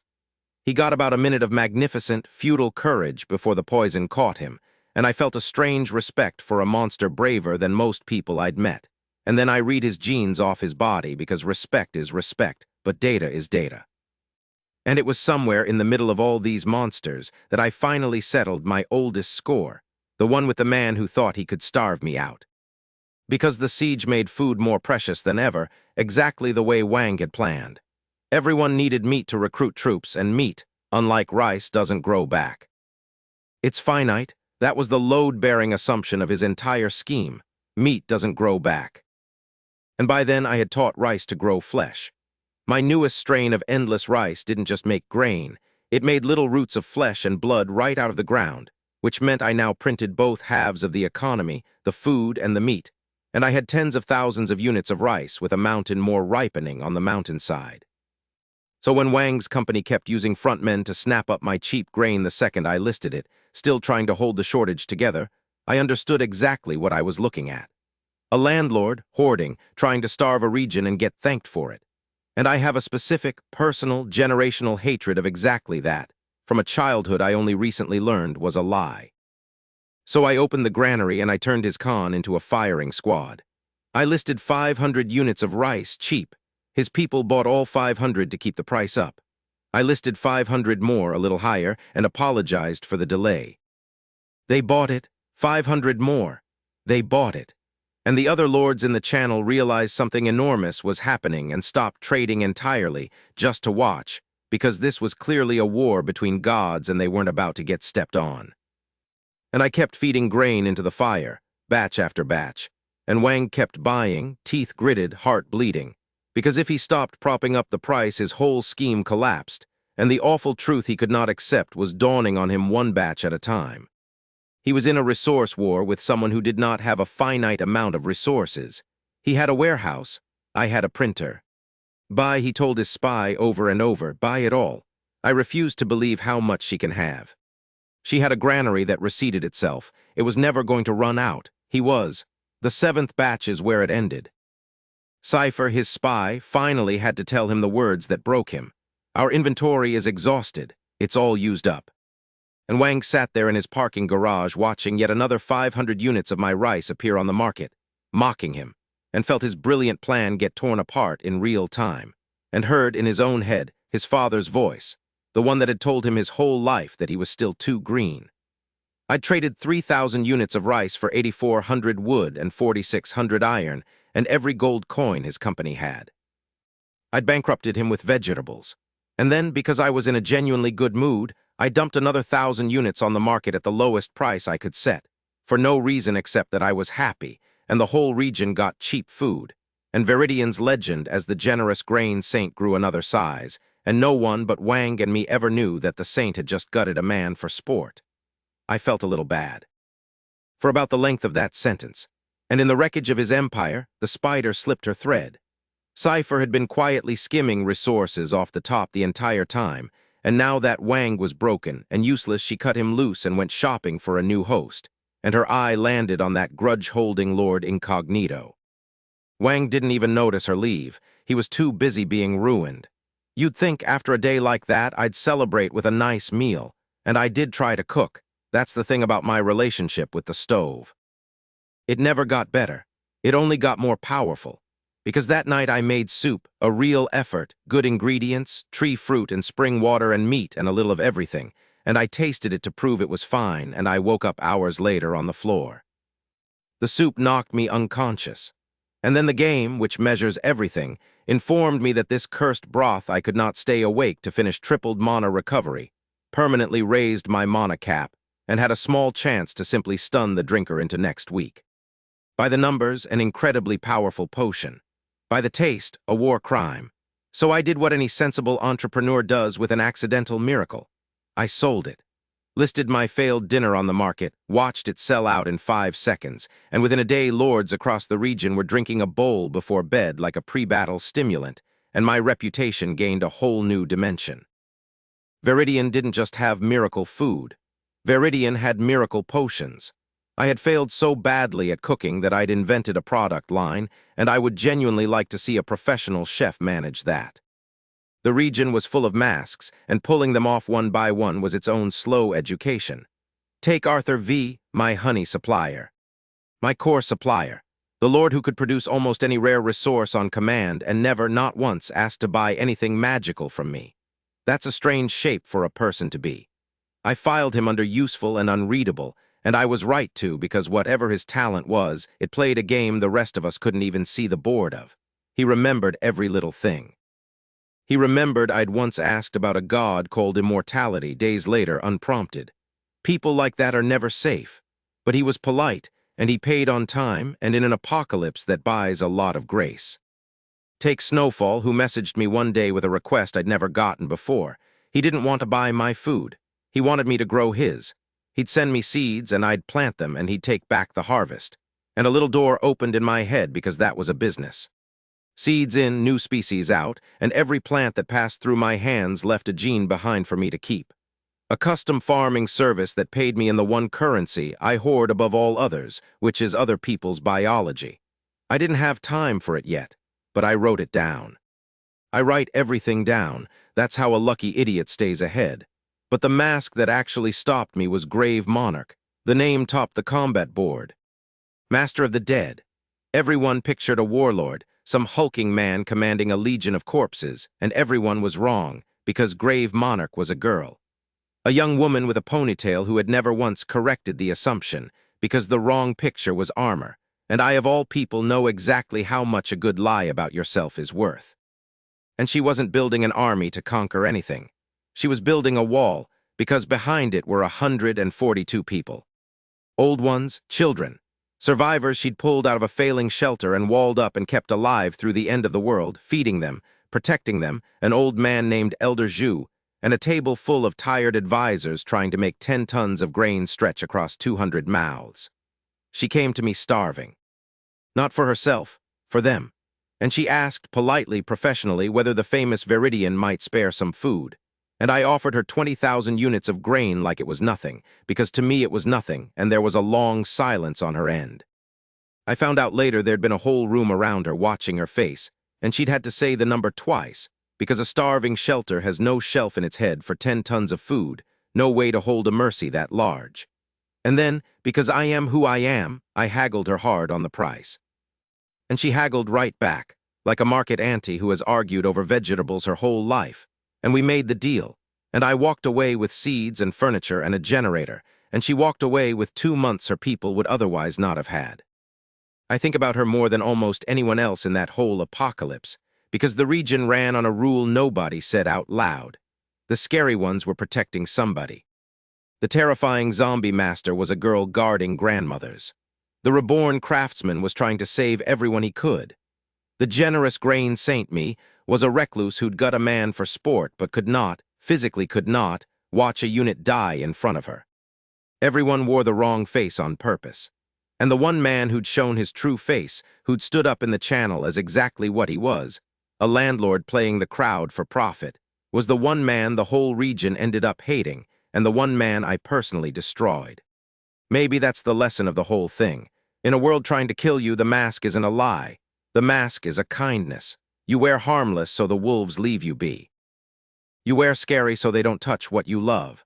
And underneath, if you're lucky, if you're very lucky, there's still a person in there deciding, every day, to feed somebody.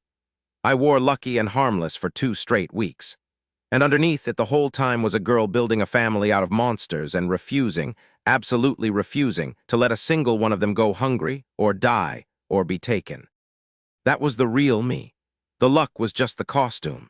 And I have never once regretted a single day I spent pretending to be less than I was, because every one of those days my family ate, and my family was safe, and nobody came to the door. I talked them all out of noticing.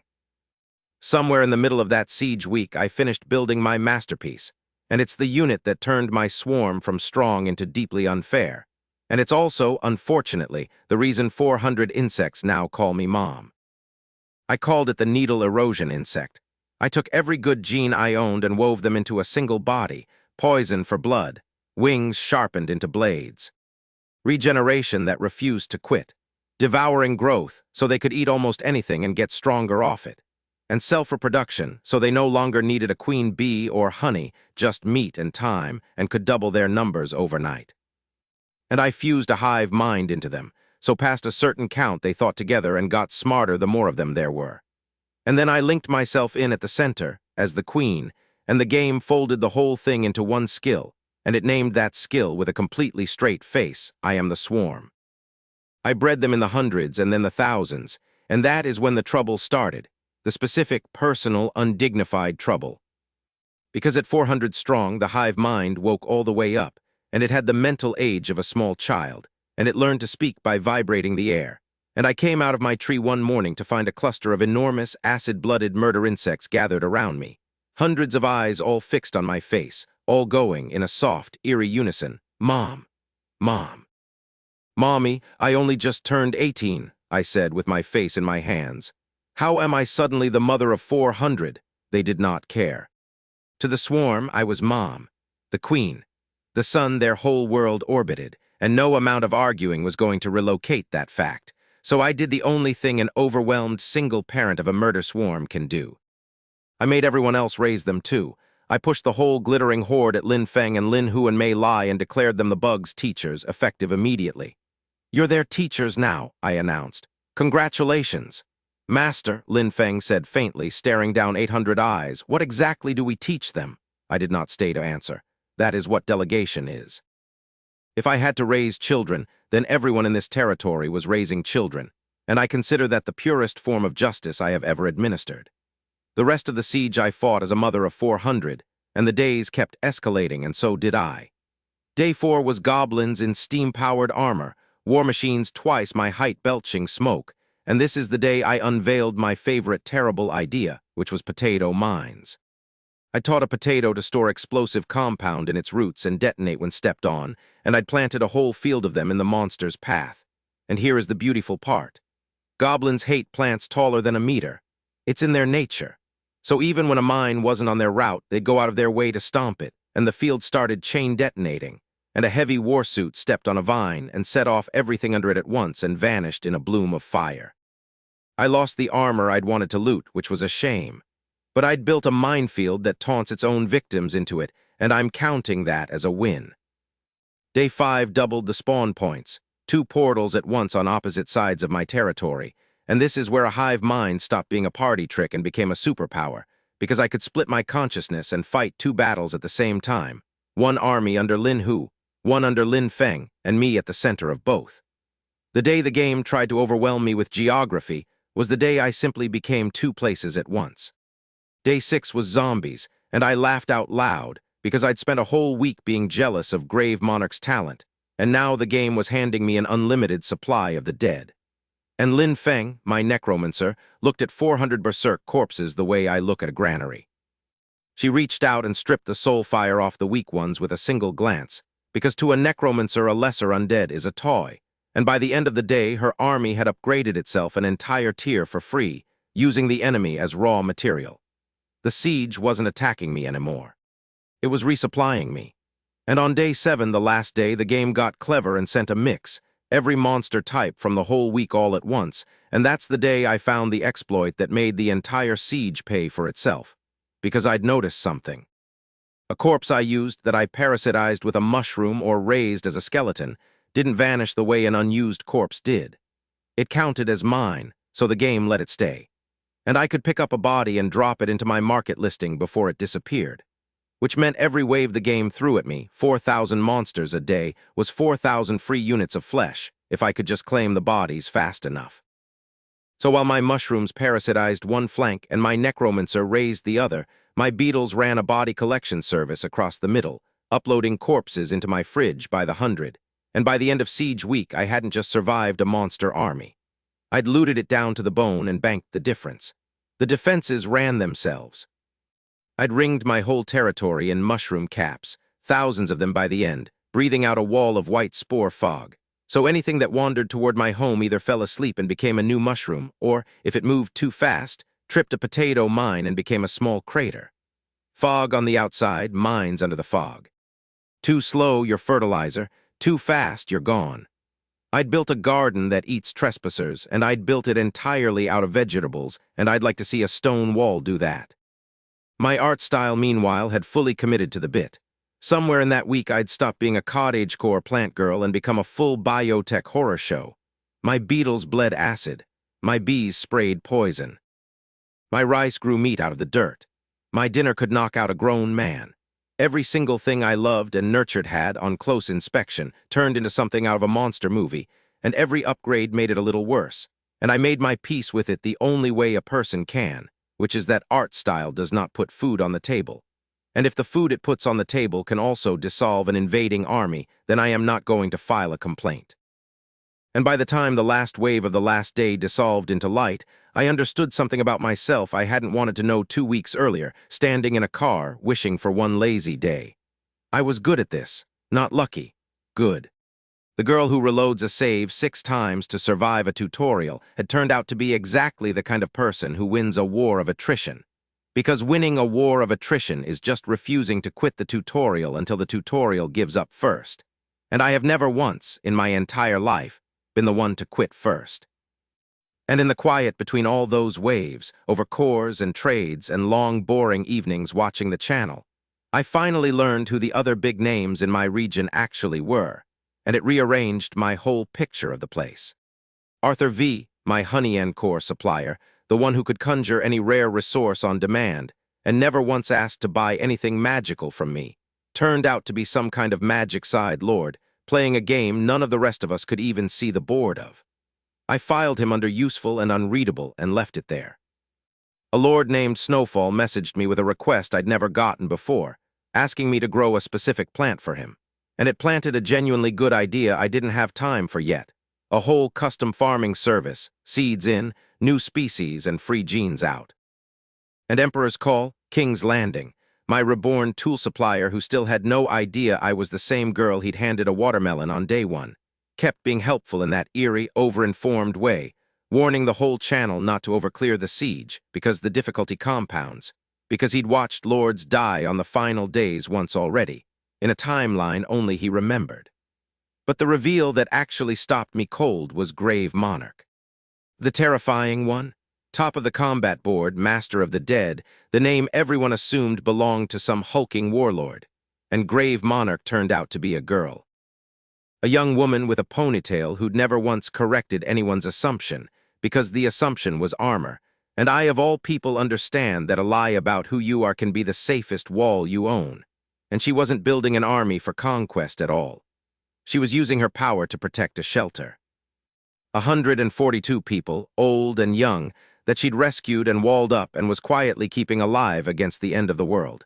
And she'd come to me not to threaten me, but to beg, politely, professionally, for food. And I'd casually offered her 20,000 units of grain like it was pocket change. There was a whole silence on her end after that. I found out later there'd been a room full of desperate survivors around her, watching her face, and she'd had to repeat the number to them twice, because 10 tons of food is not a number a starving shelter has a place to put in their heads. And I haggled her hard on the price anyway, because business is business, and she haggled right back like a market auntie, and we made the deal, and I got seeds and furniture and a lighting system, and she got 2 months of survival for her people, and neither of us was quite the person the other had assumed. The whole region was like that once you got behind the handles. The scary ones were protecting somebody. The reborn one was trying to save everybody. And the actual monster, the one man who'd played the crowd for profit, had just been broken by a teenager with a rice field. Which brings me to how third Cyan Wang died, and it's the strangest death in this whole story, and I want to tell it, because I think Xing Chen had a hand in it. And I think it was the closest thing to justice this apocalypse ever bothered to hand out. After I bankrupted him, Wang's luck curdled. Everything went wrong. He choked on his food. He choked on his water. His cane snapped when he tried to walk. And in the final days of the siege, when the monsters finally broke his weakened defenses, he tried the one trick that could save him, and the universe blocked it 3 separate times with a precision that stopped looking like bad luck and started looking like a verdict. He captured a monster to hold the difficulty down, and a gun went off by itself at the exact wrong moment and killed it. He captured another, and a rusted iron bar fell out of nowhere and finished it. He tied a third to a building, and the building collapsed. It was as if the world had read his whole ledger, line by line, and reached a decision. And in the end, he stopped fighting. He sat down in his favorite chair, and he waited, and a stealth zombie came out of the shadows to finish the job. Except the zombie was strange, smarter than its kind. And after it took Wang, a gray-haired girl stepped out of nowhere, pressed her hand to its head, told it its mission was complete, and gave it back its memories and its freedom, and told it to go find somewhere safe to start over. Ilara. Doing quiet work for a god, reincarnating a soul into a body, closing an account. See you next time, she'd told me, and she'd meant it. She was out there all this time, tidying up the world one debt at a time, and third Cyan Wang had been a debt. His stolen army, though, didn't die with him. In his last conscious act, still half-controlled by the spider who'd emptied him out, Wang had ordered his mind-slaved troops to march on my territory as revenge, and Cypher had walked them out before abandoning them. And now nearly 1,000 soldiers were moving through the mountains toward my home, following a tracked corps, coming to kill the lucky idiot who'd ruined their master. I did not know they were coming. I was busy being called mom by 400 insects and haggling over furniture with a shelter. But something else lived in those mountains. Something that had just felt a tree king be born and had gone looking for it. And 1,000 doomed soldiers were about to walk straight through its front yard. There was a whole other war happening that I only saw the edges of, and it was the humans, the ones behind the walls, and it mattered more than I understood at the time. Because the natives weren't gone. The apocalypse had sealed the old cities under barriers, and inside the biggest one sat a government shelter, run on paper by a bald, sharp old soldier called General Lai, and in practice by the handful of powerful families underneath him who all wanted his chair. Lai knew it too. He knew that the moment he stopped being useful, the families he nominally commanded would come for him, so he'd been quietly shopping for insurance. An outside card. A lord, his first pick was Incognito, the bug reporter, the grudge holder. The one who'd made contact early and kept asking the shelter for supplies and manpower while handing back nothing but stale, useless scraps of intelligence. Lai wasn't impressed, but Incognito had grown scary fast, built an army from nothing that could fight a Tier 2 team in under 2 weeks, and a card that grows that fast is worth keeping in your hand. And then a second option walked in. Me, because when Grave Monarch's shelter traded me for grain, I'd delivered 10 tons of rice out of thin air, and the whole thing had gotten back to General Lai, and he'd sat there reading the report and doing exactly the kind of math I do about other people. A lord who can conjure food. Located the communications department guest, somewhere inside Bayong Mountain, developing right under the noses of the Beast Kings, which should be impossible, which meant this lord was formidable. Suddenly, Incognito wasn't the only game in town. Here's the part I love because it's so human. Lai's own son ran the grain trade for him, and the son took one look at the woman collecting the deal, a person bundled in furs pulling grain and supplies out of nowhere, and the son thought what a small, greedy man always thinks, which is, she's just a woman, we could chase her down and rob her. And General Lai smacked him on the head, actually smacked him. You're so stupid I won't acknowledge you as my son when we get out of here, he said, and then he explained the facts of life to him. There's no such thing as a free lunch. If a lord is handing you 10 tons of grain for scraps, the lord isn't the mark. You are. Chasing her would mean begging the very families you're trying to escape to lend you their soldiers, and they wouldn't cross the Beast Kings for a little grain, and even if they would, it wouldn't be worth it. Profit is what these people value. You don't kill the goose. You keep it fed and secret and yours. The son had already leaked the plan, though. Someone had gotten to him, whispered the rob her idea into his ear, tried to poison Lai's new relationship before it started. And Lai knew exactly what that meant. It meant Incognito, or whoever stood behind Incognito, had noticed there was a second lord in play and wanted the competition strangled in the cradle, which only made Lai more certain he'd picked the right horse. He kept it quiet. He kept it his. He sent his own son as the only messenger, and he sighed, and he hoped the boy would be worth the trouble, and he waited. I want to be clear that I knew almost none of this at the time. I was in a dungeon skipping a snowstorm. My people ran the grain trade in my absence, my burly farmhands haggling 10 tons of rice with a shelter full of desperate soldiers, and they did it well, and they came home pleased, and none of us saw the whole board. That a human commander was quietly betting his survival on us. That a rival lord was quietly trying to have us killed for it. Threads in the dark, pulling toward each other, none of them close to snapping yet. And the spider was pulling threads too. Cypher, having emptied third Scion Wang down to the bones and left him to die, had gone shopping for a new host, and her eye had landed exactly where General Lai's had. Incognito, the grudge holder. The one already tangled up with the shelter, already useful, already angry at the world, and best of all, already a man, which is the only kind of prey her domination talent really works on. She walked her way toward him the same way she'd walked toward Wang, patient, sweet, wrapping the web one thread at a time. And Incognito, who thought he was building an empire, had no idea he'd just been selected as somebody's next meal. None of it touched me yet, but I could feel the shape of it out there in the dark, the way you feel a storm before the sky changes. Human generals, rival lords, a spider changing bodies, all of it circling slowly toward the mountain where I'd built my home. I'd wanted to be left alone. I'd gotten an empire instead. And an empire, it turns out, is a thing the whole world eventually comes to look at, whether it's ready to be looked at or not. The thing in the mountains was my tree, which I had, without quite meaning to, just turned into a god. I'd been upgrading the banyan for days, feeding it genes the way I fed everything, and I'd started calling it Jade Bloom, because a thing that brings you fruit every morning and wraps a vine around your ankle to say hello has earned a name. I gave it infinite proliferation, so it grew on nothing but ambient magic. I gave it gigantification, and it swelled from 20 meters to 40 overnight, so fast I had to hang all my buildings up in its branches like a treehouse, because the roots kept swallowing the ground. And then I gave it a swarm consciousness, and that is when the whole world cracked open. Because Jade Bloom wasn't just one tree. Jade Bloom was the seed of a forest.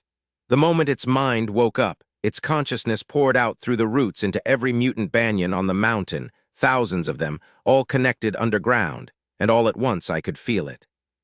An endless green sea, reaching in every direction past the edge of my senses, and every tree in it pushing its affection up through the roots into my chest at the same time. I stood there swaying, half out of my own body, feeling like the god of a forest bigger than I could hold. It was, and I use the word carefully, overwhelming, in a good way. In an alarming way. In the way where the game reached in and changed my territory's name on its own, from something ordinary to eternal life giant banyan, and I knew without asking exactly whose hand had done that. Xing Chen, still watching. Still meddling, still apparently fond of me. Terrifying, a later problem. What I did not know at the exact moment I became the accidental king of a mountain was that 1,000 soldiers were marching through that mountain to kill me. And I never found out from experience, because the forest had other tenants. 4 beast kings ruled these peaks, and they'd all just felt a tree king be born, and it had lit a fire under every one of them, because a tree king is the one thing that could finally let them fight back against the monster they all feared. And one of them, a monkey king, sharp and old and in a bad mood, was out looking for something for his children to practice on. And Wang's revenge army walked straight into his territory. They were gone by lunch. A whole 1,000-soldier campaign to avenge third Scion Wang, erased by a monkey, in a fight I never saw, protecting a queen the monkey hadn't even met yet. That is how the back half of my apocalypse went. The threats kept coming and the mountain kept quietly eating them, and I kept haggling over furniture, none the wiser. I owe that monkey a fruit basket I will never be able to deliver. But the Beast Kings did send someone to find me. And that someone changed everything, because that someone was a cat, and the cat was carrying more grief than any creature that small should ever have to carry. They sent the Cat King. A Tier 5 spatial mutant that had chosen to keep the size and shape of an ordinary, slightly overweight orange cat, because harmless is a kind of armor, and I of all people understand that. And before it ever reached my tree, I need you to know what it was, because it never told anyone, and it deserves for someone to know. Once before the world broke, it had been a kitten in the rain about to be a stray dog's lunch, when a little girl chased the dog off and scooped it up and carried it home. A little girl who was sick, who'd been sick her whole short life, which was exactly why she was always home, always there, the one with all the time in the world to hold a cat. It became her family. Her first and only home. She gave it a name. And every evening she took it for a walk, and it held its head high, and those were the best days it would ever have. And then the world broke, and her parents, barely able to save themselves, abandoned them both, and it was just one dying girl and one cat in a big empty house. And the cat, newly mutant, newly strong, did the only thing it knew how to do, which was protect her. Which meant it killed the man who came to hurt her. And she was horrified because to her, killing was wrong always, no exceptions, and it didn't understand, and they fought. It was the first fight they'd ever had, and it ran away, just for a day.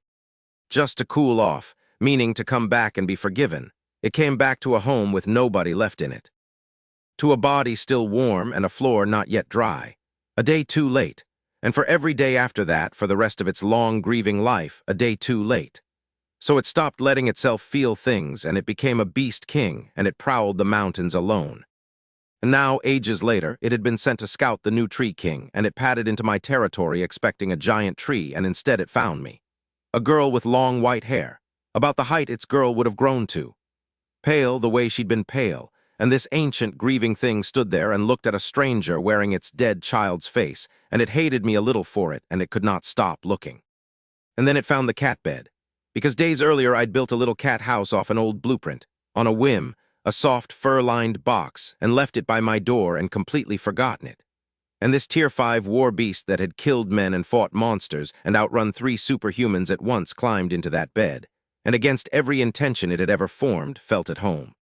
It was still curled up in there, sulking about how comfortable it was, when I came back that evening and caught a splash of orange out of the corner of my eye and reached out, entirely unaware I was petting a creature that could have deleted me from existence with a thought.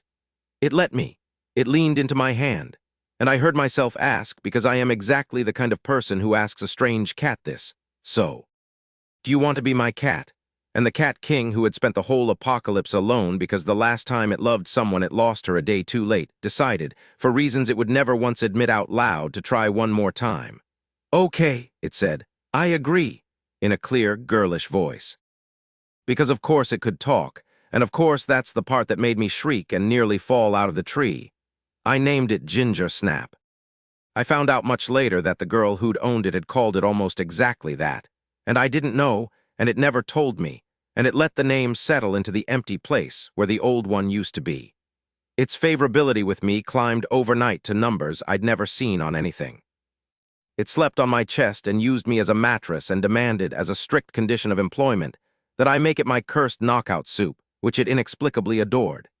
And it informed me at length that it was only protecting me for strategic reasons, purely business. Cats do not get attached, and its tail, swishing happily behind it the whole time, called it a liar with every swish. I converted it into a hero unit, a Tier 5 gold cat, a spatial escape hatch that could teleport me out of anything, the single most powerful thing in my whole territory, and I got it for free by building a nice bed and happening to have the right face. And it told me the two things I most needed to hear, one wonderful and one very much not. The wonderful thing was that I was a tree king now, and the beast kings would protect me because a tree king is precious and rare, and the whole mountain is safer with one alive. The not wonderful thing was that there was a fifth king, a black gorilla down at the lake, Tier 6, the one that bullied the other four, that could flatten any of them alone, that had made their whole existence a slow siege. It had come through recently, and by the mountain's own grim rhythm it would come back in about 6 months. And when it came, if I wasn't at least Tier 5, it would find me, and it would take my territory, and I would be finished. 6 months, reach Tier 5, or lose everything. The apocalypse had given me a farm, a family, a god's favor, and a cat, and now it had given me a clock, because the apocalypse cannot stand to let me be happy for more than a paragraph at a time. The Beast Kings deserve more than the footnote I gave them, because they turned out to be the reason I'm alive, and their whole situation is a small tragedy I walked straight into the middle of. There were 4 of them ruling Bayong Mountain, and they were miserable because of a fifth. The 4 were a monkey king, sharp and secretly kind and the real brains of the group, a snake mother, patient and long-suffering, a white owl who flew the ruins and gathered gossip, and my Ginger Snap, the cat king, the lonely one. And above all 4 of them, down at the lake, sat the black gorilla. Tier 6, a bully with a fist that could flatten any of them one-on-one, that came through every few months to shake them down and left them licking their wounds and plotting a revenge they could never quite land. The reason the gorilla always won wasn't just strength. It had a tree king, a high-tier plant that fed it magic, sped its growth, and spotted the 4 kings coming every time they tried to sneak up. The gorilla had the map and the radar and the buff, and the 4 kings had nothing, and they'd spent years getting stomped for it. So when they felt a new tree king be born on their side of the mountain, it lit a fire in every one of them. Finally, their own radar, their own buff, a chance to stop losing. They sent Ginger Snap to scout it, expecting a giant tree. They got me. And the funny thing, the thing that saved my whole enterprise, is that the Beast Kings decided the smartest move was not to take the Tree King for themselves, but to protect it. Because a Tree King you keep alive is worth more than a Tree King you kill. And because the Monkey King, who was nobody's fool, looked at my little operation. At a lord who'd hit Tier 2 in 2 weeks and grown a swarm of near Tier 3 bugs from scratch, and correctly decided I had potential worth guarding. They just wanted me to hurry up and get strong enough to matter before the gorilla came back. 6 months, same clock everyone kept handing me. And in the meantime, the mountain quietly ate my problems. Wang's revenge army, the 1,000 mind-slaved soldiers marching to kill me, walked into the Monkey King's territory and never walked out, and the monkey used them as a training exercise for his children, and I never even knew it happened. That's the strangest kind of safe there is. The kind where the threats keep coming and something in the dark keeps deleting them before they reach your door, and you go about your day none the wiser, haggling over furniture, being called mom. Because the house by then was a lot of house. 6 burly peasant women turned into a necromancer, a knight, a mage, a blacksmith, and 2 farmers. 400 acid bugs with the collective mental age of a kindergarten. A Tier 5 cat that slept on my chest and lied about being attached. And they had a whole life going that I was only half in charge of. The heroes had a war over dinner, an actual ongoing conflict fought with chopsticks, every piece of meat a contested territory, and it had started as a thing they did when I wasn't looking and became a thing they did specifically because I laughed the first time I caught them. My knight versus my mage, blade work with tree branches, and I let it run because a house should have a little chaos in it, as long as they didn't steal from my plate. The bugs had school. I'd made the heroes their teachers, remember, and the heroes had risen to it in the most touching, ridiculous way. 3 God-blessed warriors patiently trying to teach 800 glittering eyes how to be people. Ginger Snap supervised all of it with the lofty contempt of a cat who considers herself the only adult in the building. And she was, technically, the strongest thing for 100 kilometers, and she spent that power sleeping on my sternum and demanding soup. I keep coming back to that I'd wanted one lazy day, and instead the universe handed me a family I never asked for, made out of monsters and farmhands and the dead and a grieving cat in a tree at the end of the world. And I wouldn't have traded a single one of them. Not the knight who cherished a sword, not the mage who loved fireballs too much. Not the 400 children with the terrible manners. Not the cat that only stayed to protect me and would deny that with its dying breath while its tail wagged the truth. It was the best home I'd ever had. It was the only home I'd ever chosen, and there was a gorilla with a clock on it 6 months out that could take all of it away. So I stopped thinking of getting strong as a chore, and I started thinking of it as what it was, the rent. On the only thing I'd ever loved. Before I tell you how I left, I want to hold on to that last stretch at home for a second, because it was the closest thing to peace I'd had since the sky went red, and I didn't know yet that I was about to trade it for a war in another world. The territory had a rhythm by then, a whole living clockwork I only half ran. Skeletons worked the night shift and never complained. The altars pulled water and iron out of the air. Mei Lai watered the fields with rain she made in her own hands, and Lin Feng's dead did the harvesting, and Farmer Two hammered iron in a shop that never went cold, and the needle bugs held the walls, and Ginger Snap supervised all of it from the exact center of my chest, where she slept, because a Tier 5 cat outranks a to-do list.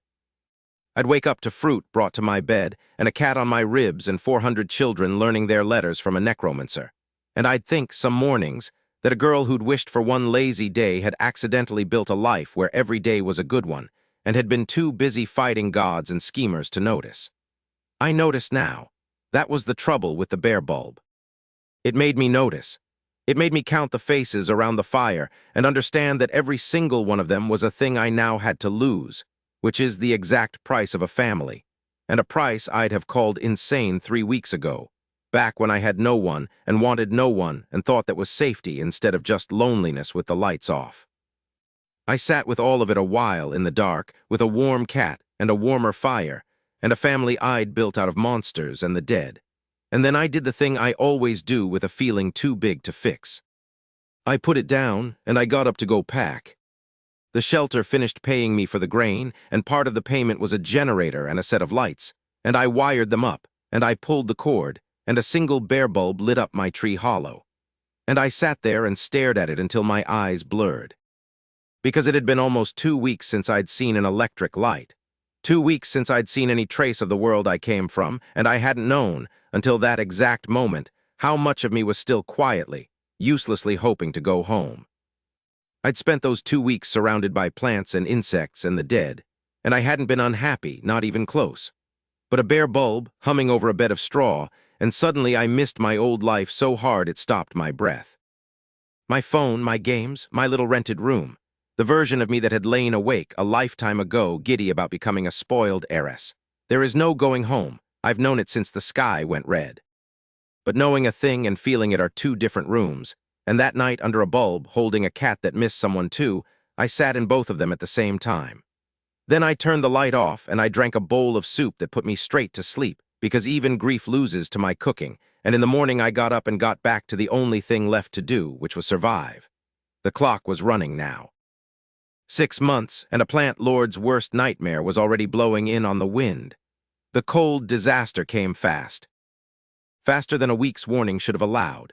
One afternoon I was standing on the mountain admiring my rice, and the next the sky went gray and heavy, a chill rolled down out of nowhere, and then it snowed. Real snow. In a southern city near the equator in a matter of hours. And I understood. standing there watching white flakes land on a cat that had never seen snow, that this wasn't a game challenge dressed up as weather. This was the world itself freezing from the poles inward, and the game was just settling scores on top of it. And it was aimed at me, specifically, the way everything in this apocalypse was aimed at me specifically. Because the cold disaster scored you on survival, on keeping your territory warm and your units alive and your crops growing against the freeze, and I was a plant lord. My whole empire ran on things that grow, and nothing grows under snow. Everyone else got a week to hunker down and rack up points. I got a week to watch my one great advantage curdle into my one great weakness, and slide down a leaderboard I'd bled to climb, and burn the clock I could not afford to burn, with a Tier 6 gorilla 6 months out and me nowhere near Tier 5. So I refused to play the game wanted me to play. Because I'd been holding a door this whole time, and I'd been too busy to open it. A dungeon ticket. I'd pulled a couple from the points shop and never used them, and now I finally read what they actually did, and what they did was this. They don't make you weather the storm. They take you somewhere else entirely. A whole other world sealed off with its own mission and its own rewards, where a month passes for you and no time passes back home. A plant lord loses the cold disaster. But a plant lord who simply isn't here for the cold disaster can go somewhere warm, get strong, and come back after the snow melts with a month of gains in her pocket and the clock barely moved. Skip the disaster. Farm a whole different world instead. Come back to the same day. I have never loved a piece of paper so much in my life. I spent an evening packing like a woman who has never once traveled light. Ginger Snap's spatial pocket could hold half a territory, so I filled it, seeds of every crop. 1,000 units of rice, tree fruit for soup because the cat threatened me. Stone, wood materials, enough to build a small kingdom from scratch if I had to. My cat watched the pile grow taller than me and quietly asked May Lai if I was always like this, and May Lai loyally said the master had simply never been on a trip before, which was true. I was a homebody who'd founded an empire without ever really leaving the tree, and now I was about to leave it very far behind. I left the territory in good hands. I gave Lin Feng the run of the place, left the swarm to hold the walls and grow the fields, and told my heroes that if the shelter came calling for more grain during the cold, to trade fair and keep the peace. My family would keep the home fires literally burning while I was gone. My found family. My burly farmhands turned by a god into a necromancer, a knight, and a mage. My 400 children who called me mom. My forest that reached past the horizon. My cat that missed someone and had decided against everything to try loving something again. And I stood there for a moment before I opened the door, and I let myself feel the whole distance of it. Because think about where this started. 19 days ago, I was a girl who was bad at video games, who got told she was secretly rich, who wanted exactly one lazy, pampered day, and instead watched the universe delete her entire planet as a clerical error. That girl had wanted nothing. No fight, no farm, no cult, no war. Just a soft chair and someone else to do the cooking. And here she was, queen of a swarm, king of a forest. A recluse who'd killed a Tier 4 monster, broken a schemer with a rice field, fed a shelter of strangers, adopted a grief-stricken cat, and become, entirely by accident, the single most dangerous, harmless-looking person in the whole region. I never once devalued the cheat. I earned every gene, but I had become something I never asked to be, and standing in the snow with a cat on my head and a world in the cat's pocket, I could admit I didn't hate it. Some part of me, the part that reloads a save 6 times and never quits the tutorial, had been waiting my whole life to be exactly this good at something. None of it was solved. I still owed a god a favor I couldn't name. I still had a Tier 6 clock counting down toward my front door. I still had a spider named Cypher out there wrapping a new puppet, and a shelter full of soldiers who'd made contact with a lord named Incognito, and 100 threads I couldn't see yet all pulling slowly toward each other in the dark. None of it was even close to over, but none of it could touch me for the next month. Because I was leaving, I put Ginger Snap on my head like a hat. I gathered Lin Hu and Mei Lai beside me. I took a breath, and I let the dungeon ticket dissolve into light. The snow vanished. The tree hollow vanished. My whole frozen mountain kingdom vanished. And I opened my eyes in a warm, quiet, beautifully decorated room I had never seen, in a body that was mine and also somehow not, wearing a soft white dress in a world called the 7 Kingdoms, where a war between nations had just been set on fire by a crashed ship full of stolen godhood. There was a memory in my head that wasn't mine. A different Chen Lai's whole life, handed to me like a costume. A quiet, powerful man with the surname of an emperor who'd come to recruit this body's owner for something he wouldn't name. And a message, waiting behind the memory, in handwriting I already recognized, because of course he'd gotten here first. He always gets there first. If you're reading this, it means you've started your first dungeon, a better identity. Do you like your reward? Thank me. Xing Chen, I could practically hear the leather shoe. There was a knock at the door. Someone was here to take me to the capital. To an emperor who thought he was recruiting a clever, harmless little biology student and had absolutely no idea he'd just invited a swarm queen into his palace. So I picked up my cat. I put on the face of a nervous, harmless girl. And I opened the door, because if the universe was going to keep dropping me into worlds I never asked for, then fine. I'd do to this one exactly what I'd done to the last one. I'd take it over. One gene at a time, and that is exactly what I set out to do. Let me tell you how the first hour went, because the first hour is where I decided the fate of an entire world, mostly by accident, mostly while lying down. The body I woke up in was named Chen Lai, same as me. The game had a sense of humor about it, or Xing Chen did. This Chen Lai was a clever biology student who tested positive for something the local empire desperately wanted, and I got her whole life handed to me like a costume, memories and all. And her memories told me the shape of the trap I'd walked into. A quiet, dangerous man with the surname of an emperor had come to recruit her for something he wouldn't name, and he was coming back that evening to collect her, and she could only go alone. So the first thing I did was call a family meeting, and the family in this world was two enormous women and a cat. My knight, Lin Hu, and my mage, Mei Lai, had come along, dropped into bodies of their own, cast by the game as my two older sisters, and given cover names I'll use because they used them, Chen Rui and Chen Hua.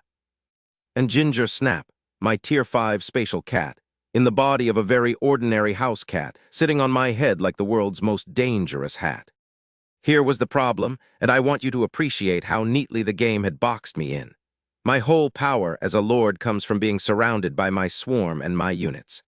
Take those away, drop me alone into an emperor's palace under constant watch, and I'm just a girl with a knife she can't use. If I went with the emperor's man, I'd be helpless and monitored.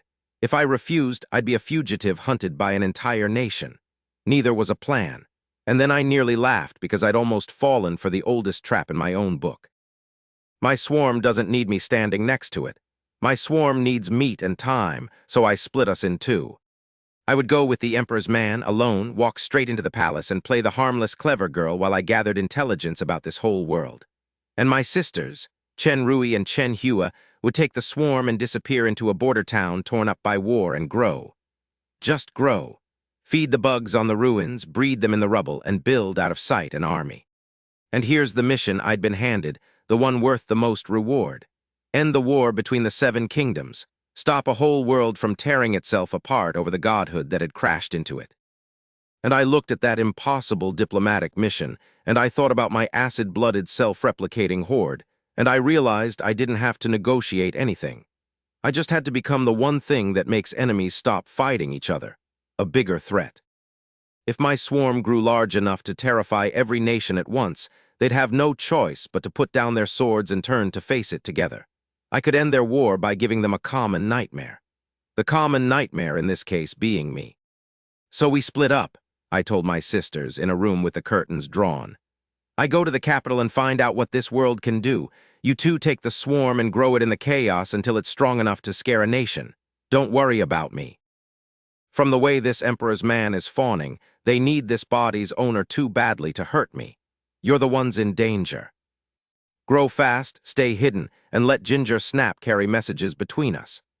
And Chen Rui, my knight, nodded, and immediately, catastrophically, misunderstood the plan in the most Chen Rui way possible, deciding privately that the master's genius scheme was to simply exterminate all 7 kingdoms with the swarm, and I did not find out about that little translation error until much, much later. Then the emperor's man arrived, Inspector Feng. Black-clad, sharp-eyed, and so pleased with himself he practically glowed. He tried to peek behind my drawn curtains, thinking I didn't notice, not realizing that everyone in the room, including the cat, could see exactly what he was doing. I played the tearful teenager whose sisters were abandoning her, sold it hard, and let him load me into a horseless metal carriage, a car, in a world that had only just invented the internal combustion engine, and we drove for the capital. And on the way, Inspector Feng could not stop teaching. He was one of those men who answers a question you didn't ask so he can show you how much he knows, and I let him, because a show-off is the single best source of free intelligence in the world. He told me about the extraordinary, about transcendence, about God fragments, the shattered pieces of creation that had fallen out of that crashed ship, that gave power to anyone lucky enough to touch one without going mad. He told me the whole tier system, the whole geography, the 6 other nations and their powers, a fire cult here, a butcher nation there. He pulled a knife from his boot and set it on fire and healed a table he'd carved just to show off, and I clapped, and I gasped, and I called him amazing. And the entire time, my system panel was quietly reading him like a spec sheet. He was a level 4 transcendent, a rare and precious thing in this world, one of only a handful. And by my own scale, back home, his level 4 was worth about a tier 2. Special abilities, sure. Unreasonable tricks, absolutely. But his raw attributes were nothing next to a lord's. My highest mental stat was already far past his. This whole terrifying palace, this whole empire that could kill a girl in a heartbeat, was, by the numbers I lived and died by, early game. I sat in the back of that car playing the wide-eyed country girl marveling at electric lights, and I did the quiet arithmetic that I do everywhere I go. And the arithmetic said, harmless, dangerous later, same as always. I was a swarm queen being driven into an emperor's palace, and the emperor had absolutely no idea he'd just invited the end of his world in through the front gate, riding in his nicest car, wearing his nicest dress, petting a cat. The reason they wanted me so badly turned out to be a branch. The empire, Feng Chen, was the smart nation.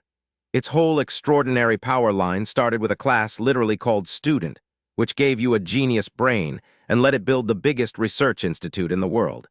But the trouble with a nation of top students is that top students lose knife fights, and Feng Chen was getting slaughtered on the front lines by fiercer nations.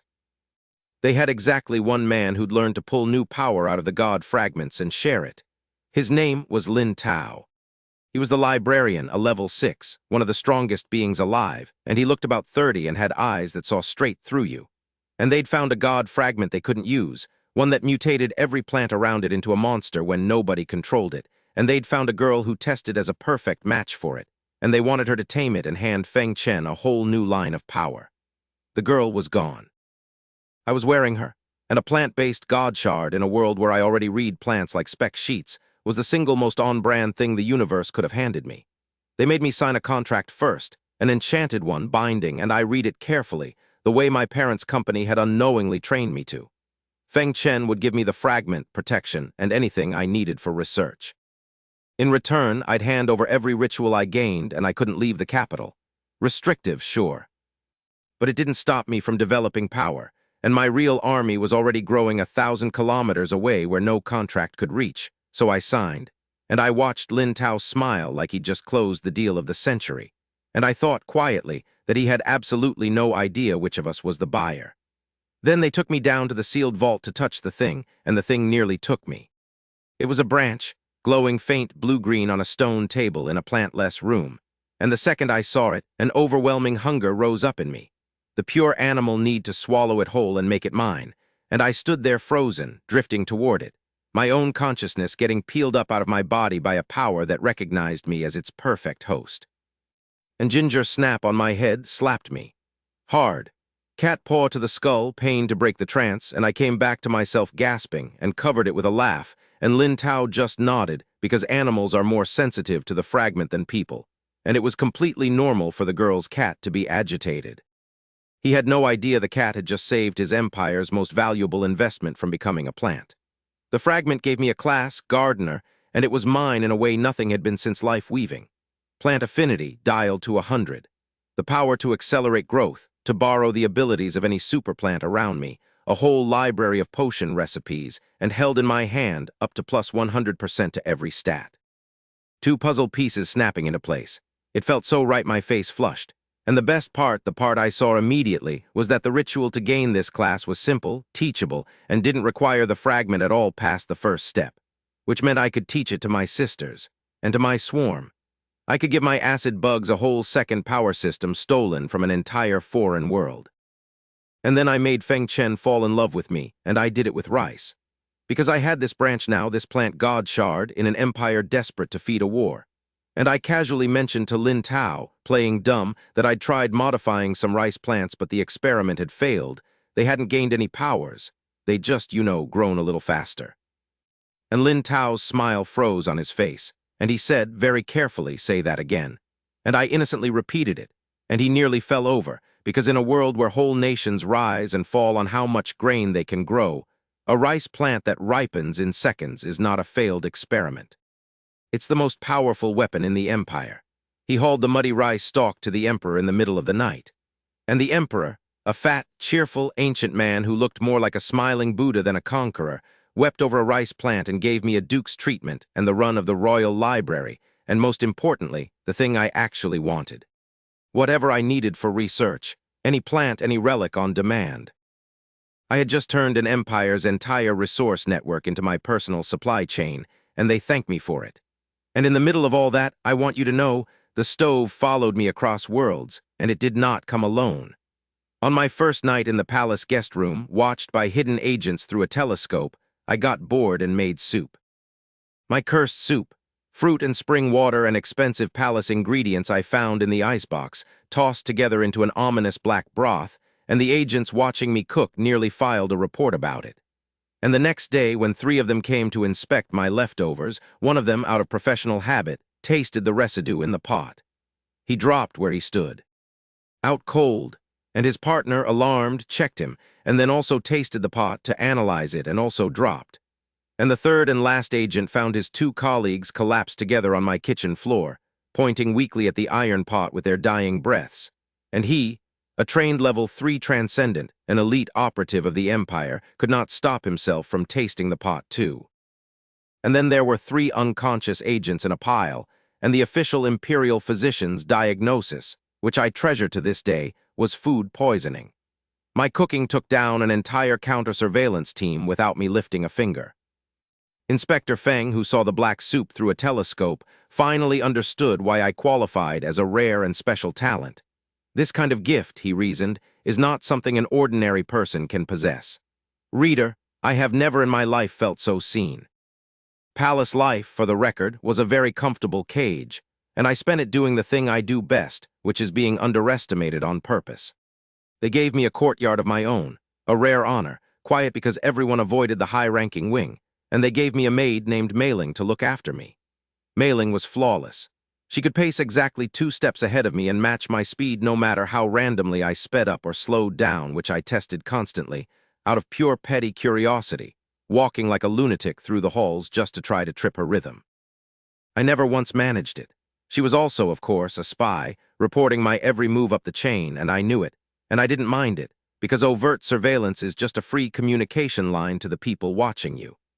I'd draw a battle pumpkin in my yard specifically so Mei Ling would report it and Lin Tao would come running, and I'd get to show off exactly as much power as I wanted him to see. The watcher thinks she's studying you. Really, you're using her as a stage. The emperor was not what I expected. His name was Feng Wai, and he'd led this empire out of ruin into greatness, and he looked like a smiling Buddha who'd been stuffed into a dragon robe, so fat and so cheerful that when Lin Tao brought him my rice in the middle of the night, he couldn't reach the paper on his own desk and had to beg his most powerful minister to slide it closer. This is the most feared man in the empire. He wept over a rice stalk. He threatened to lose weight and never did.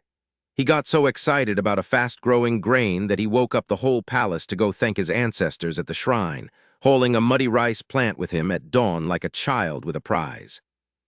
And I watched this jolly mountain of a man, and I understood that he was genuinely kind and genuinely ruthless, and that both of those were true at once, the way they always are in the people who actually run things. Because his court was, cheerfully, planning a war. I'd sit in on the edges of it or hear it through the drone flies, and it was chilling precisely because of how pleasant everyone was about it. The bishop's lie had given them a beautiful excuse to devour their neighbor, so they took it. They'd build a secret army out of the very class line I kept handing them, dress the soldiers as enemy troops, and set the whole region on fire, blaming a phantom the entire time. A general offered up his own son to lead it. Potions were requisitioned. Alliances were toasted. Everyone in that room believed they were the clever ones, the ones playing everyone else, and every single one of them was wrong because the actual threat wasn't at any of their borders. It was 1,000 kilometers away, growing in the ruins, wearing my face if you traced the leash back far enough. And I climbed the ranks the whole time quietly by gardening. Gardener, then farmer, then butcher, one chore ritual at a time, and every rung I climbed I copied and mailed to my sisters and my swarm, so my captors were, without knowing it, arming their own destruction, one dutiful photocopy at a time. Lin Tao thought he was cultivating a genius alchemist. The emperor thought he was cultivating a loyal duke. The court thought they were cultivating a weapon they could aim, and they were all correct except for the last 4 words. They were cultivating a weapon, they just weren't the ones holding it.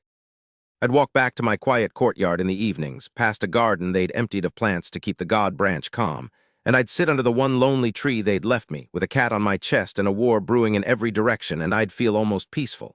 Because I'd been in cages my whole life, if I'm honest. A poor girl's cage of not enough, an heiress's cage of too much too late, a lord's cage of a tree and a clock. This one just had nicer furniture. And I'd learned by then the only trick that ever gets you out of a cage, which is to be so useful, so harmless, so quietly indispensable, that the people holding the key forget to check whether the door was ever really locked. While I was busy poisoning secret agents and marrying an empire to my rice, my sisters were in a bombed-out border town, teaching this world to be afraid. Ginger Snap had teleported them out to the ruins, dropped them in the rubble of a place a war had recently finished with, and Chen Rui had thrown down a card and released a couple hundred of my needle erosion insects into a fresh new world. And then she'd said the only strategy she felt the plan required, which was, and I'm quoting my knight directly, reproduce, become stronger, sweep everything aside. And the swarm's hive mind, which almost never shows an emotion, replied that it liked this plan, everything for the queen. And they got to work. A ruined city, it turns out, is a perfect nursery. Empty houses, scattered corpses, no one watching. The bugs spread out, ate, laid eggs, and multiplied, and by the next morning the couple hundred had become thousands, and it kept doubling, and my sisters sat in the middle of a growing horror and waited for their first real fight. It came fast. I'll get to it because it deserves its own telling, and because a good man died in it guessing wrong about all of us. I had 100 eyes on all of it because I'd built something new for exactly this. Drone flies. Tiny scout bugs, no bigger than a fingertip, harmless in a fight but nearly invisible and wired straight into my hive network. I'd bred a batch, let them scatter through the palace to map every guard and camera and watcher, and I'd sent a swarm of them out to my sisters too, so that wherever my army was, I could ride 100 silent eyes and see the whole board. I fought a war in one world and ran an infiltration in another, at the same time from a lawn chair under a tree with a cat on my chest, and if that isn't the correct use of a talent, then I don't know what is. And in the palace, I turned my captivity into a laboratory, because here's the thing about a plant god shard and an empire that will fetch you any plant you ask for. I could grow anything, test anything. And I did. I built a battle plant in an afternoon out of a pumpkin, gave it my whole toolkit, gigantification and swarm consciousness and moving muscle vines, and the stolen thorn power of a foreign butcher relic. And by evening, a giant thorned pumpkin monster had taken over my entire courtyard, and a maid who came to deliver boxes took one look and left as fast as professionally possible. Lin Tao flew over to investigate, expecting a curiosity, and instead found a thing he calculated could fight a whole transcendent team, grown by a girl in a single afternoon out of a vegetable. And I watched his face do math, and the math said, this is a power we could mass-produce, unlike our precious handful of level 6 is, and I let him think it, because a man who thinks you're a mine keeps handing you shovels. My whole plan in both worlds was the same plan I'd run since the first day of the apocalypse. Look harmless, be a resource. Let the powerful mistake you for a tool, and quietly, patiently out of sight, grow the thing that eats them all. The very first fight my sisters had in that world is worth slowing down for, because it set the whole pattern, and because a man died in it guessing wrong about everything. It was a transcendent squad, hunting the same ruins for the same fallen fragment, and they clashed at dusk. My knight, Chen Rui, met their captain, a holy knight, a man who could clad himself in holy light and swing a cross of fire. And in the first exchange, her stolen godsword cut his cross apart, and the captain's whole world rearranged itself in that one clang of metal, because nothing should be able to do that. So he did what a smart, brave, doomed man does. He guessed. He looked at a woman who outmuscled him, a woman throwing fireballs and a sky full of monster insects, and he assembled a story out of the pieces, and the story was wrong in every particular but confident in every line. Elite enemy super team, come to steal the fragment, too strong to beat. And he made the choice heroes make. He turned to his youngest, a boy named Kalen, and he pressed the stolen space key into his hands and told him to run it home to the bishop. And then he turned around to buy the boy's escape with his life. He gave a speech about it. Loud, right there on the battlefield, cipher secrecy, and every word of that beautiful, self-sacrificing speech was free intelligence, and my sisters cataloged all of it while he was still talking. There's a fragment. It's space-based, there's a bishop. This matters to nations. He fought well. He fought better than well once he thought he might survive, his holy fire flaring bright with hope. And it didn't matter, because my mage put a spatial arrow through his teammate's heart, and then his skull, and my knight took the captain's cross of light on her black blade and pushed him back step by step. And in his last moment he poured everything he had into one strike and screamed a curse at Emilia, at the nation he decided was his killer, and my sisters cut him down still believing a lie he'd invented himself. A spatial arrow found his temple, and that was the end of the first hero to die guessing that we were somebody else. His teammates left relics, a holy light sword that let my knight now wield the enemy's own fire, a skull full of spells. That's the engine, that's the whole terrible engine of us running now in a second world. You don't defeat an enemy in my family. You read them, you loot them, and you put their power on like a coat, and you walk to the next fight wearing everything you've killed. My knight walked off that field carrying a dead man's holy fire. My mage walked off carrying a stolen space key she couldn't yet use. And the boy, Kalen, got away, barely half-dead, and dragged himself down a river with the key and carried home to his bishop the single most consequential wrong guess in the history of that world. Because he reported the truth, that a strange, multi-power enemy had come stealing godhood, and his bishop took that truth and built a war on top of it, and pointed the war at the wrong nation. And 3 kingdoms started sharpening their knives at each other over a phantom my sisters had made in a single evening's fight. The whole cascade, the alliance, the invasion, the secret armies, the fall of a nation, all of it traces back to one dusk, one captain, one guess. He thought he was dying to warn the world about Emilia. He was actually dying to hand a teenage girl the exact war she'd come to that world to start. I think about him sometimes, the captain. He did everything right. Brave, selfless, smart, loyal to the end. And he was a piece on a board he couldn't see, moved by players he'd never meet, dying with a lie in his mouth that he'd have sworn on his God was the truth. That's this whole story if you pull back far enough. Good people, guessing wrong in a game the gods are playing, and the only ones who come out ahead are the ones who never let anybody guess right about them at all. Let me show you exactly how the balance seal won a battle, because reading about a rule that becomes true is one thing, and watching it land on a dragon is another. The camp had a level 5 dragonborn, a man who could grow scales and wings and claws and hit like a freight train, and 2 level 4 orc shifters, and a hidden trump the swarm didn't know about yet. My sisters opened with the 2 rules I told you about, silence and darkness and no flames, and cut the camp to pieces in 10 seconds, and then surrounded the commander's cabin and waited on purpose to force the trump out into the open.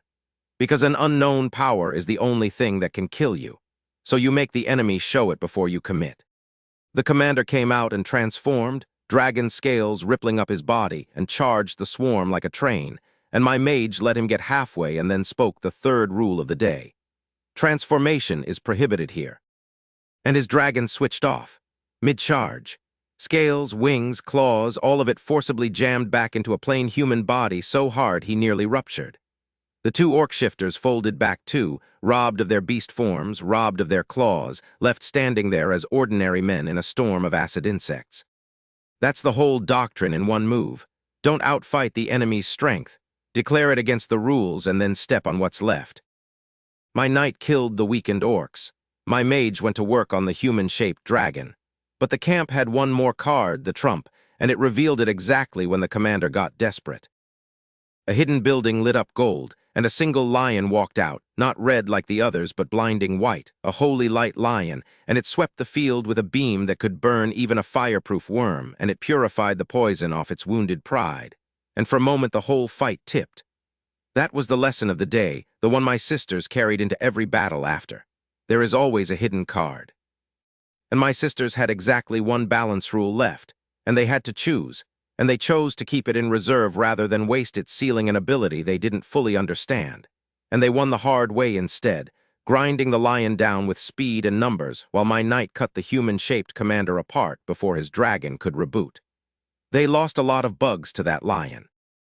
Hundreds, and when it was over, the lion, its master dead, tried to surrender, tried to bow to a new owner the way tamed things do.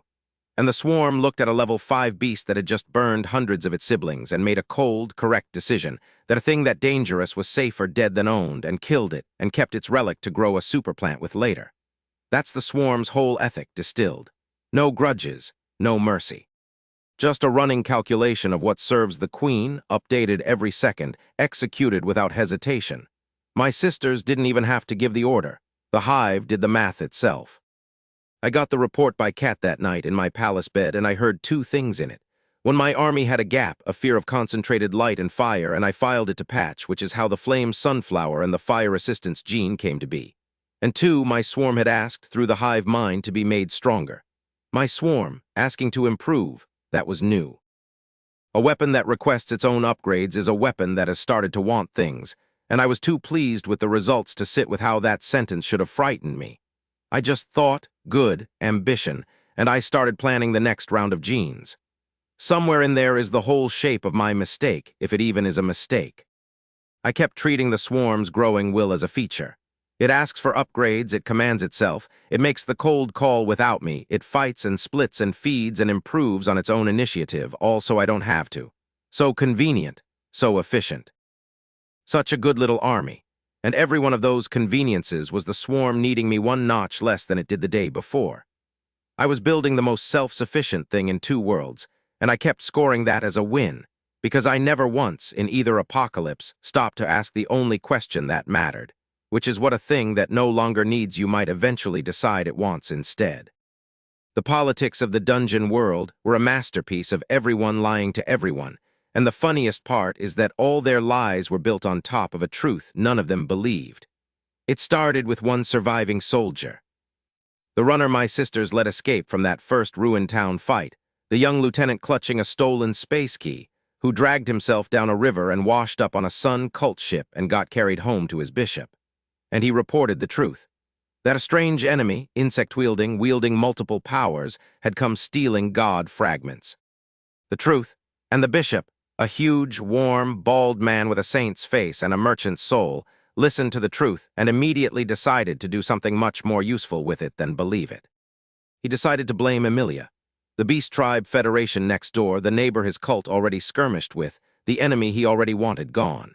It didn't matter whether it was true. It only mattered that if he could make it true enough, he could use it to drag the biggest empire in the world, my empire, Feng Chen, into an alliance, and the three of them could carve up the fourth. So he sent word to Feng Chen. There's an insect army stealing godhood. It's Emilia. Let's ally. Let's invade. Let's, and he didn't say this part, use the chaos to also weaken you, my dear new ally, while we're at it. And Feng Chen's court read the message and saw through most of it. Lin Tao, the level 6 who missed nothing, told his emperor flatly that Emilia couldn't possibly have cultivated a power like that the fragments had probably leaked from the Sun cult's own church, that the whole story smelled. And then he said the line that tells you everything about how nations actually think. It doesn't matter if it's true. It's a good excuse. Let's agree. Let's use the alliance to annex Emilia, and let's use the war to quietly stab the Sun cult in the back, and let's take the enemy's stolen fragment powers for ourselves while we're at it, and let's build a secret army disguised as Emilia troops to muddy the water.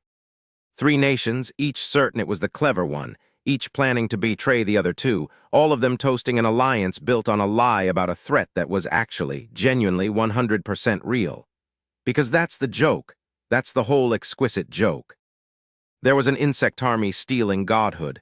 It just wasn't Emilia. It wasn't anyone's. It was a couple of farmhands and 100,000 bugs taking orders through a cat from a girl asleep in the very palace where the alliance was being toasted. Every nation in that region sharpened its knife at a phantom, and the phantom was standing in the throne room the whole time, pouring the wine. I sat on the edge of that intrigue, hearing it through drone flies and through Lin Tao's careless generosity with a genius he thought was harmless.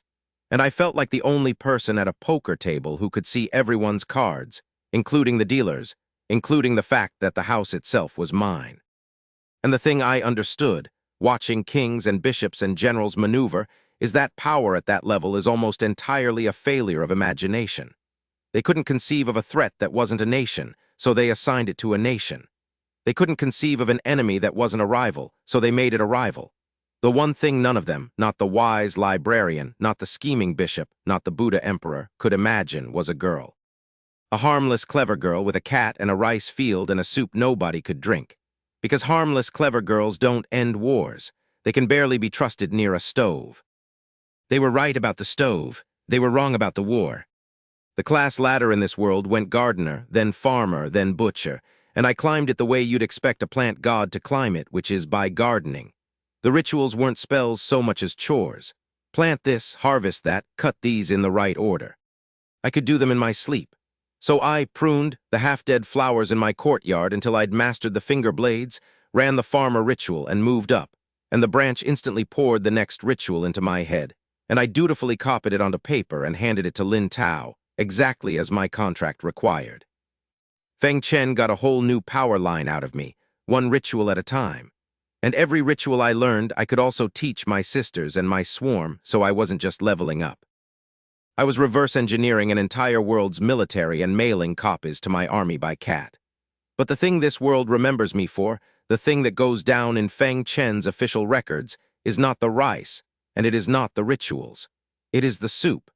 Because one night I made my cursed knockout broth again, out of the plants left over from a ritual, and something new happened. The god branch on my back, sensing me cook, quietly reached out and did what it does to plants, and it enhanced the soup. It smoothed the negative effects, and it wrote the recipe down in the god shard's own record as an officially recognized potion. My soup. My war crime in a bowl. God fragments looked at it and filed it under alchemy. And the panel, which I swear has a personality, informed me that the resulting potion restored a transcendent spiritual energy faster than anything the Empire's Institute could brew, at the cost of tasting like a chemical spill, and occasionally stunning the weak into next week. The worst part, the genuinely wounding part, was that the god enhancement had also made it taste slightly less horrible, which meant that after weeks of trying, I had finally, technically, cooked something good, and the only way I'd managed it was by accidentally inventing an alchemical weapon. I have never been so insulted by my own success. I gave a bottle to Lin Tao. He held this frosted glass bottle of dark red liquid up to the light, and even a level 6 with enhanced senses hesitated, because it looked exactly like a bottle of blood and smelled like a dare. And when he finally held his nose and drank a tiny cup, he choked and burned and took a full minute to recover, and then, grudgingly, admitted it worked better than anything they made. He asked for the formula, ready to trade an empire's favors for it. And I handed him the recipe, and I watched a level 6 librarian, one of the wisest beings alive, read the words, chop the ingredients, blanch them, add a little salt and some scallions, simmer over low heat, and slowly lose his mind. Because to him it was a spell. To me it was Tuesday, and the trade I asked for it quietly, casually, was relics. Give me spent god shards to grow super plants with. And he agreed without blinking, because compared to a war potion, a few burnt-out relics were nothing. And so my captors kept handing me the exact raw materials I needed to build a weapon they couldn't imagine, one soup at a time. I used those relics to garden. I burned through a dozen of them cultivating super plants, hunting for the specific genes my army needed, fire resistance, ranged attacks, and after 7 failures I grew a flame sunflower that could launch a barrage of burning seeds at anything that came near it. And I read the fire resistance gene right off it and mailed it by cat to my swarm, so that the one weakness my bugs had, their fear of flame, quietly closed. Every disadvantage my sisters hit on the battlefield, I patched from a palace garden 1,000 kilometers away, like the world's most sinister logistics department. They fight, they report a gap, I grow the fix, the cat delivers it. War by mail order. And while I gardened, the nations lined up their pieces and none of them could see the board. The bishop's little lie worked. He convinced my empire that the fragment thieves were the neighbor nation, Emilia, a loose federation of fierce beast tribes, and Feng Chen agreed to ally against them, not because they believed it, but because it was a beautiful excuse to annex a rival and squeeze a third. The emperor's court cheerfully planned to build a secret transcendent army, using the very class line I'd been handing them, dress them up as enemy troops, and set the whole region on fire for profit. A general's son was chosen to lead it. Potions were requested from me, the famous new alchemist, to keep the army fighting. And I sat there taking the potion order with a polite smile. And inside, I was doing the only math that mattered, which was that Feng Chen was mobilizing for war, which meant my sisters were running out of time, which meant I needed to grow the swarm faster than 3 nations could grow their armies. Because here is the exquisite, horrible joke of the whole situation, the one nobody in that palace could see. They were all arming for a war against each other, blaming a phantom enemy, sharpening their swords at their neighbors. And the phantom enemy was real. It just wasn't any of them. It was a horde of acid-blooded, self-replicating insects, growing in the ruins between their borders, wearing the stolen powers of everyone it killed, taking orders from a girl who was, at that very moment, in the palace of the very empire arming against a lie, being handed relics and rice fields and a duke's title, and asked very politely to please brew some more of that miracle war potion. I said yes, of course, and I asked for a little more time to perfect it, because every day I stalled that potion was another day my real army had to grow, and it was growing. Oh, it was growing. I should admit something about the palace months, which is that I was, for the first time since the world ended, genuinely happy in a lab. Because Feng Chen would fetch me any plant I asked for, any relic, any tool, and I had a plant god shard in my hand and a mad scientist's whole toolkit in my head, and no territory to endanger if an experiment got loose, because if the worst happened here, it happened in a dungeon in someone else's world, and I could walk away clean. So I did the things I'd never dared to do at home. I let the leash off, I played, I grew a pumpkin into a monster, gave it moving muscle vines and a giant size and a swarm mind and the thorn power of a foreign relic, and by dinner it filled my whole courtyard, a green nightmare with a vegetable's face, and I loved it like a proud parent. I cultivated super plants out of spent god shards, burning through a dozen, killing most, until one afternoon I grew a sunflower that spat burning seeds at anything that came near it, and I laughed out loud in an empty garden. I pulled the fire resistance gene right off it and mailed it to my swarm by cat, closing the one weakness my bugs had, patching an army in a war 1,000 kilometers away from a flower pot in an emperor's yard. And I finally did the thing I'd been too scared to do at home. Remember that undying moss? The one so terrifying I'd sealed it in a jar the first day and never touched it again. I took it out. I gave it a swarm mind so it would obey me, and a spirit-gathering gene so it could feed on raw magic, and reproduction genes stacked on reproduction genes, and I turned it into food. A self-multiplying moss my bugs could eat, so 100,000 of them would never go hungry. It filled a sealed jar overnight from a speck the size of a rice grain. And when my sisters spread it across the battlefield, it became the creep, the flesh carpet that ate the dead and fed the swarm and swallowed whole cities. I made a plague's dinner out of a jar of moss, and I was proud of it. That's the part I don't fully know what to do with. Because here's the truth about a lab where nothing can hurt the things you love. It's where you find out who you really are, and who I really am, it turns out, is someone who cannot stop. Someone who looks at a jar of the most dangerous thing she owns and thinks, what if it were worse? Someone who patches every weakness, closes every gap, gives her creations one more gene and then one more, until the cute little bug is a fireproof self-splitting razor and the pretty moss is a nation-eating carpet, and never once, in all that improving, does she build in a single line of code that says stop. I told myself it was for my family, to feed them, to protect them, to make sure nothing could ever take them. And that was true. It's still true. But somewhere in that garden, surrounded by monsters I'd grown out of vegetables and loved like children, I caught the edge of a colder truth about myself, which is that I don't build weapons because I'm afraid. I build them because I can't help it, because making the perfect, terrible thing is the one game I've never once wanted to quit. I put the thought down, the way I put down all the thoughts too big to fix that day. I had rice to grow and a soup to fail at and an emperor to flatter and an army to feed. But it stayed with me, quiet, in the back of the same head where the little door had opened on the very first day, the door with the word queen behind it. I'd walked through that door weeks ago, and I was only just beginning to see how far the room on the other side went, and that it didn't have a ceiling either, and that maybe, just maybe, neither did I. The thing nobody tells you about running a con this big is that it's a race, and I wasn't the only one running. Because every ritual I handed Feng Chen they used. That was the deal, and I kept it, and it meant that while I was quietly arming my swarm with stolen foreign powers, Feng Chen was quietly arming itself with stolen powers too. The exact same ones, out of the exact same class line I kept photocopying for them. They took the gardener ritual and the farmer ritual and pushed a whole rank of soldiers up the ladder in secret. And the day I hit Butcher and copied that ritual out, a general stood up in the emperor's court and volunteered his own son to lead a hidden army built from it. Farmers becoming butchers. A special forces unit that could pass for anyone, dressed in no nation's colors, ready to be set loose the moment the alliance made its move. And they came to me for the fuel. General Guo's people, asking the famous new alchemist for a war potion, something to keep soldiers fighting through wounds and exhaustion. My cursed soup weaponized for an army. And I sat there and took the order with a polite smile and a small cold feeling, because I could do the math faster than any of them.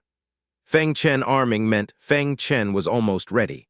Almost ready meant my sisters, 1,000 kilometers away, were almost out of time. 2 clocks in 2 worlds counting down to the same collision, and my whole job was suddenly to slow one of them and speed the other. So I stalled, beautifully, sincerely. "Research takes time, General," I said, all earnest apology. "A potion this important can't be rushed. I'll start now and bring you results the moment I have them." And he wasn't even annoyed, because that's exactly how the Institute always talked to him, and he left satisfied that I cared. And every single day I stretched that potion order was another day my real army had to grow, another day of fission and creep and conquest, another day closer to the moment my swarm crossed from a border nuisance into a thing that could not be stopped.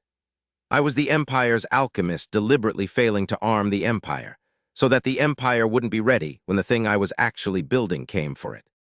I fed them rice with one hand and starved their war with the other, and they thanked me for both, because I never once let them see which hand was doing what. It's a strange feeling, being the fastest runner in a race nobody knows they're in. Watching an emperor toast an alliance, watching a bishop plot a betrayal, watching a general dream about his son's glory. All of them so pleased with their own cleverness, all of them arming for a war against each other. And me, the girl with the cat and the rice and the undrinkable soup, quietly holding the actual timer, watching my number climb past theirs. 20,000, 50, 100. Growing on the one schedule none of them had accounted for, because you cannot plan around a threat you refuse to imagine, and not one of those brilliant, ruthless men could imagine me. I want to be honest about how that felt, because I've never been fully honest about it. It didn't feel like triumph. It felt like standing on a train track in the dark, hearing 2 trains coming, and realizing you're the one who scheduled them both, and that you set them to arrive at the same station at the same time on purpose, and that you're standing exactly where they'll meet. I'd come to that world to end a war by building a monster big enough to scare everyone into peace. And somewhere in the stalling and the racing and the quiet daily math, I'd stopped being sure the monster would understand the difference between scaring them and ending them. I'd stopped being sure I'd built a deterrent at all. I was starting to suspect I'd built an executioner and handed it a whole world and told it to grow. But I didn't stop. Of course I didn't stop. I've never once in either apocalypse been the one to stop. I took the potion order and I stalled it another day, and I went back to my garden and I grew my army one more gene, one more rank, one more terrible improvement past where any sane person would have stopped. Because the plan was the plan. Grow big enough to scare 7 kingdoms into peace. And the plan was working. God help that world, the plan was working perfectly. The thing I love most about the dungeon month is what happened back home while I was gone, because it's the part that proved I'd built something that could stand without me. Time ran faster in the dungeon, 3 days there for one at home. So while I spent a month conquering another world, my family had barely a week and a half to run the territory through the cold disaster alone. And they ran it beautifully. Lin Feng took the chair, and the 6 of them plus the swarm formed a little council, and they voted on things, actual raised hands, my necromancer and my knight and my mage and my farmers, and a needle erosion insect solemnly raising a limb to make it unanimous. They cleared the southern plain of mutant crocodiles I'd been eyeing for months. They found, hidden in the weeds, a wild strain of mutant rice tough enough to survive the snow, and they dug it up and brought it home to the greenhouse for me, thinking correctly that I'd want it. They built greenhouses. They planted my 3-day giant potatoes. They kept the whole operation not just alive, but growing. And they made a deal I didn't authorize and would have authorized in a heartbeat. They saw the shelter needed food to survive the freeze, and they had a granary that reseeds itself. So they opened negotiations, offered 20 tons of grain in batches, and traded it for generators and lights and building materials, all while running detours through the mountains under the Beast King's protection so nobody could track the grain back home. My farmhands, doing international diplomacy.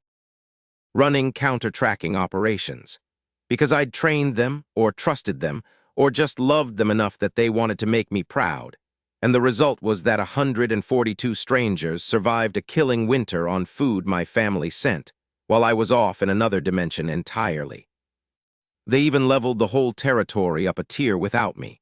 I got a little notification, deep in the dungeon, that my territory had promoted itself, and I sat there staring at it, half offended and half so proud I could burst. My people had grown my home while I wasn't looking.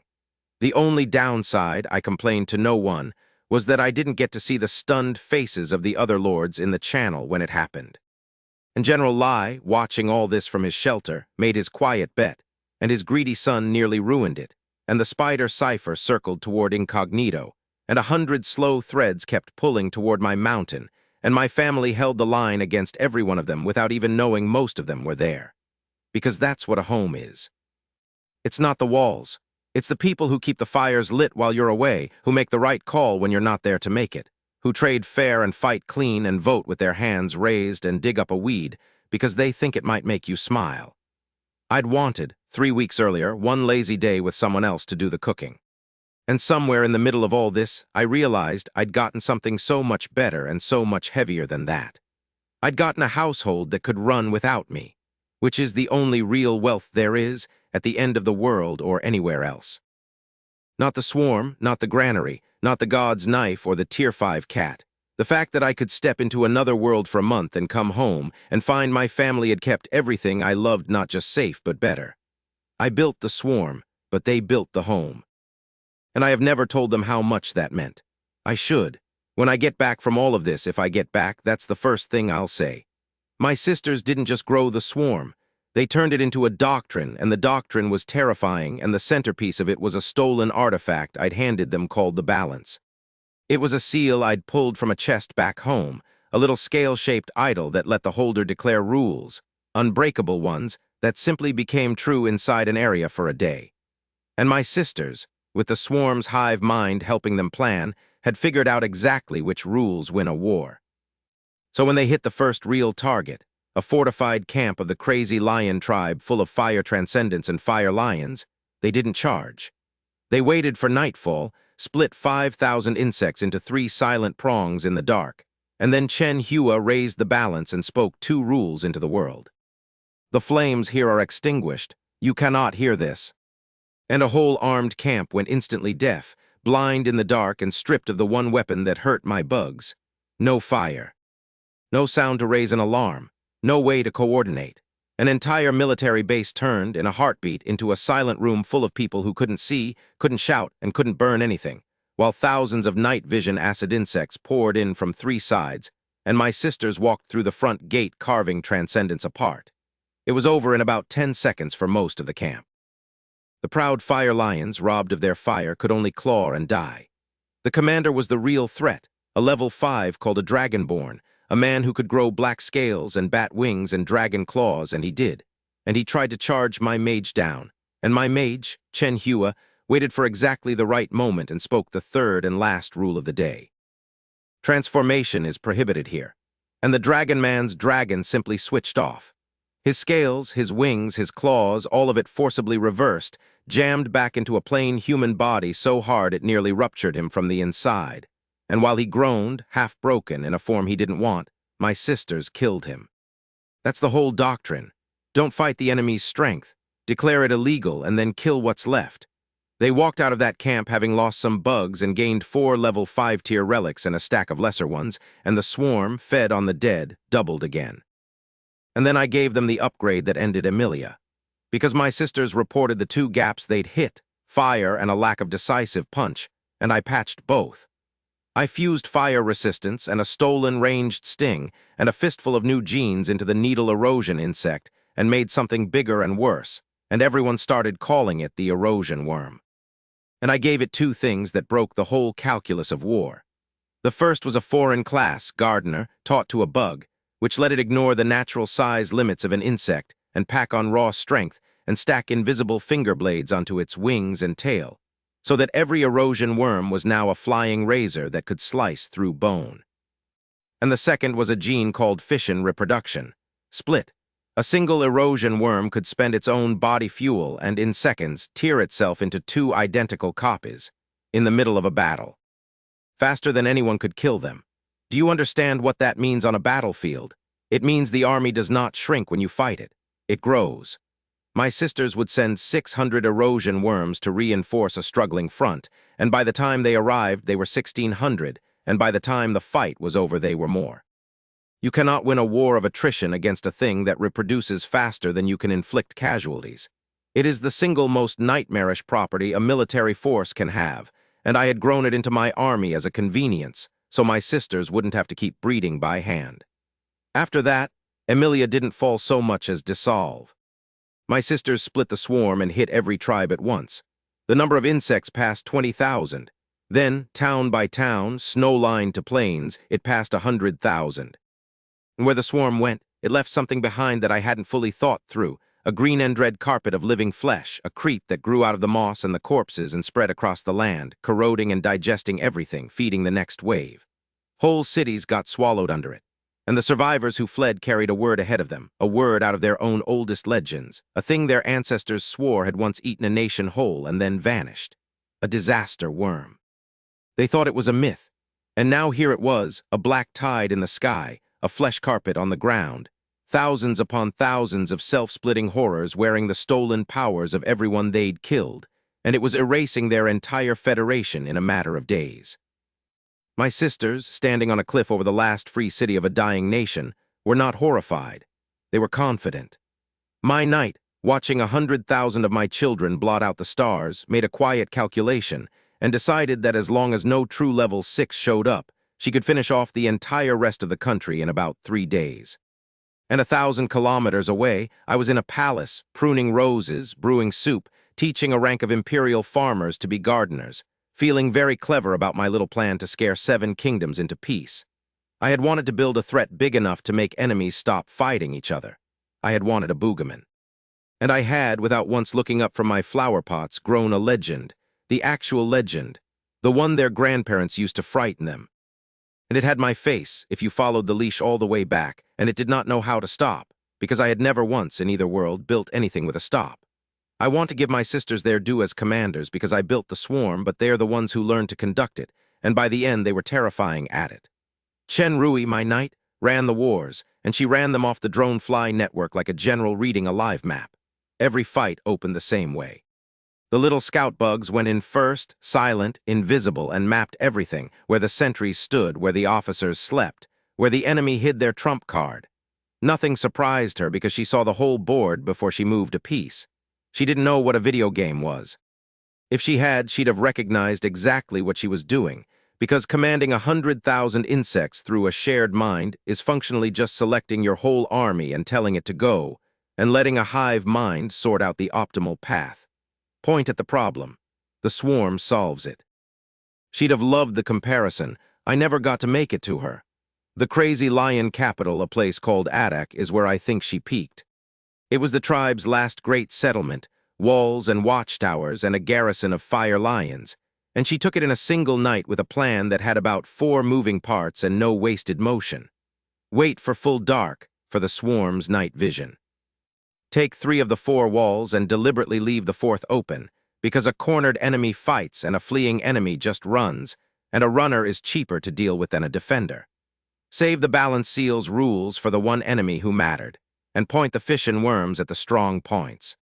That was the piece that made it unfair. The erosion worms could split, and by Adak the split was reflexive, industrial. She'd order 600 to reinforce a struggling gate, and by the time they crossed the city, they were 1,600, and they kept multiplying inside the fight. So the defenders watched a horde get bigger the more of it they killed. There's a special kind of despair that does to an army. You cut, and the thing in front of you only grows, and the men on the walls felt it, and the men on the walls broke. Even their captains broke.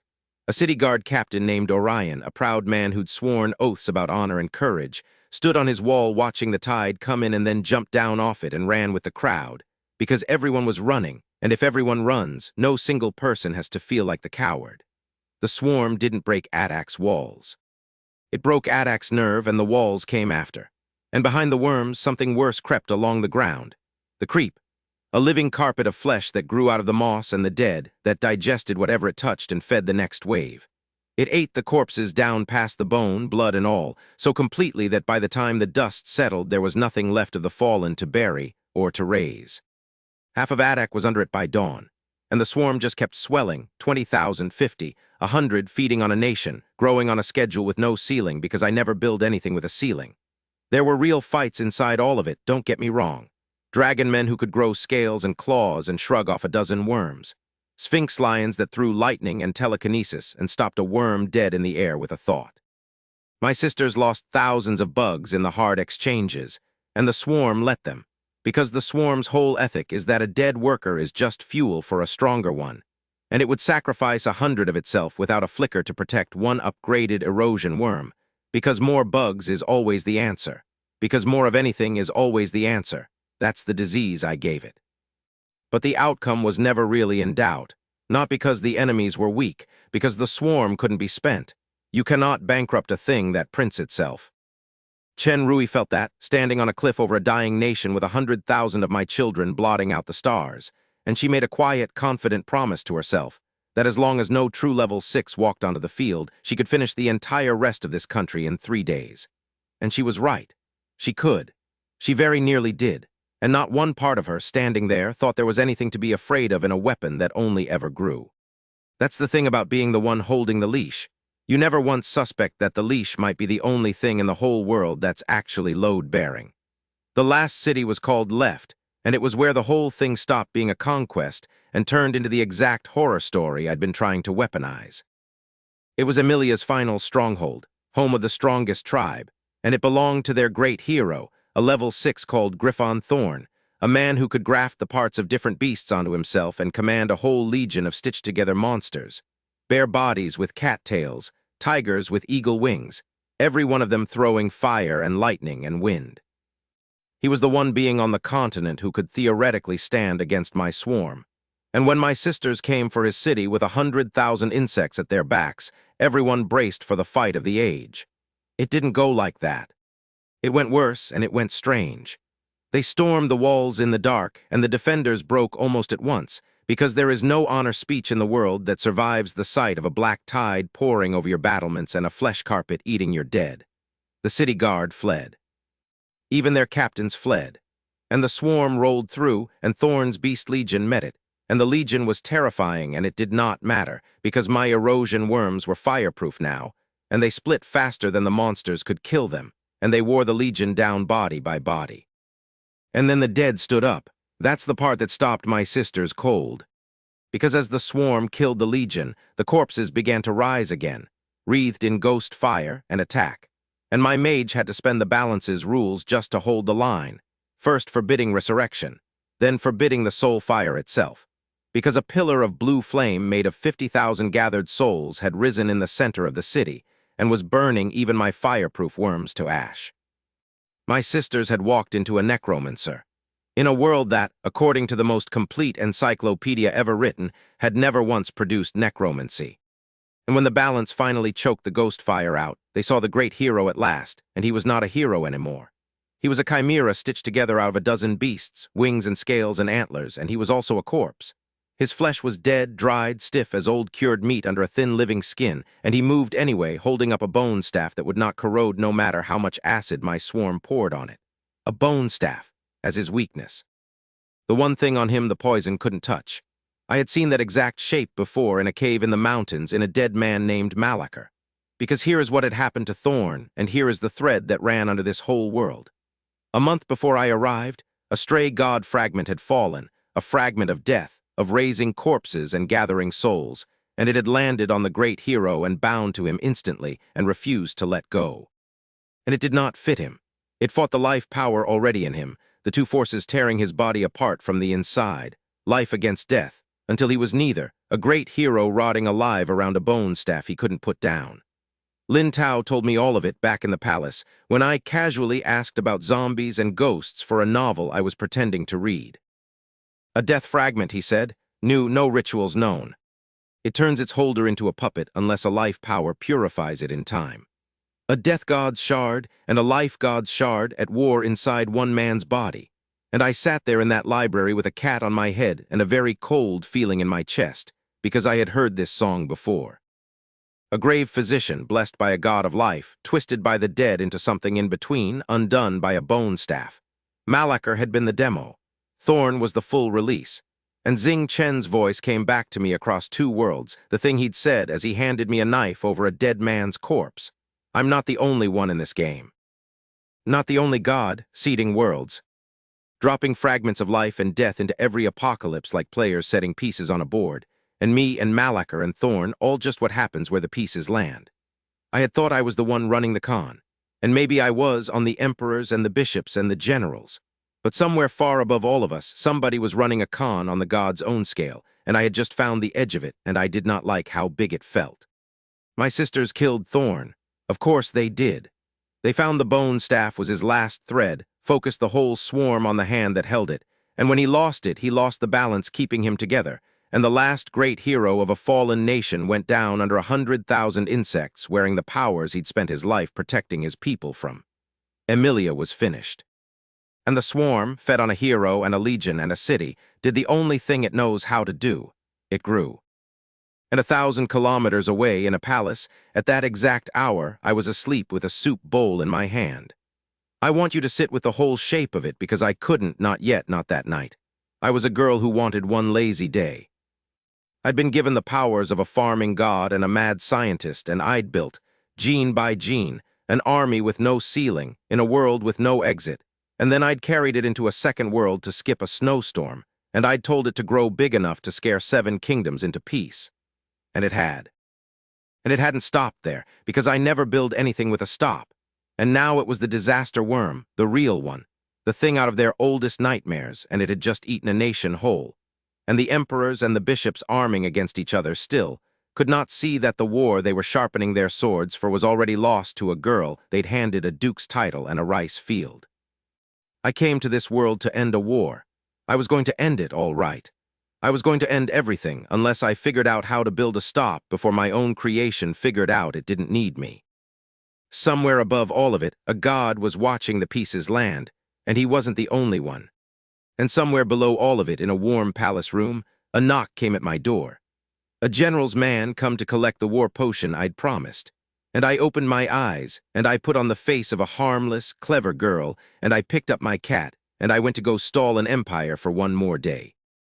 One more day for the swarm to grow, because that had been the plan. God help this world that had always been the plan.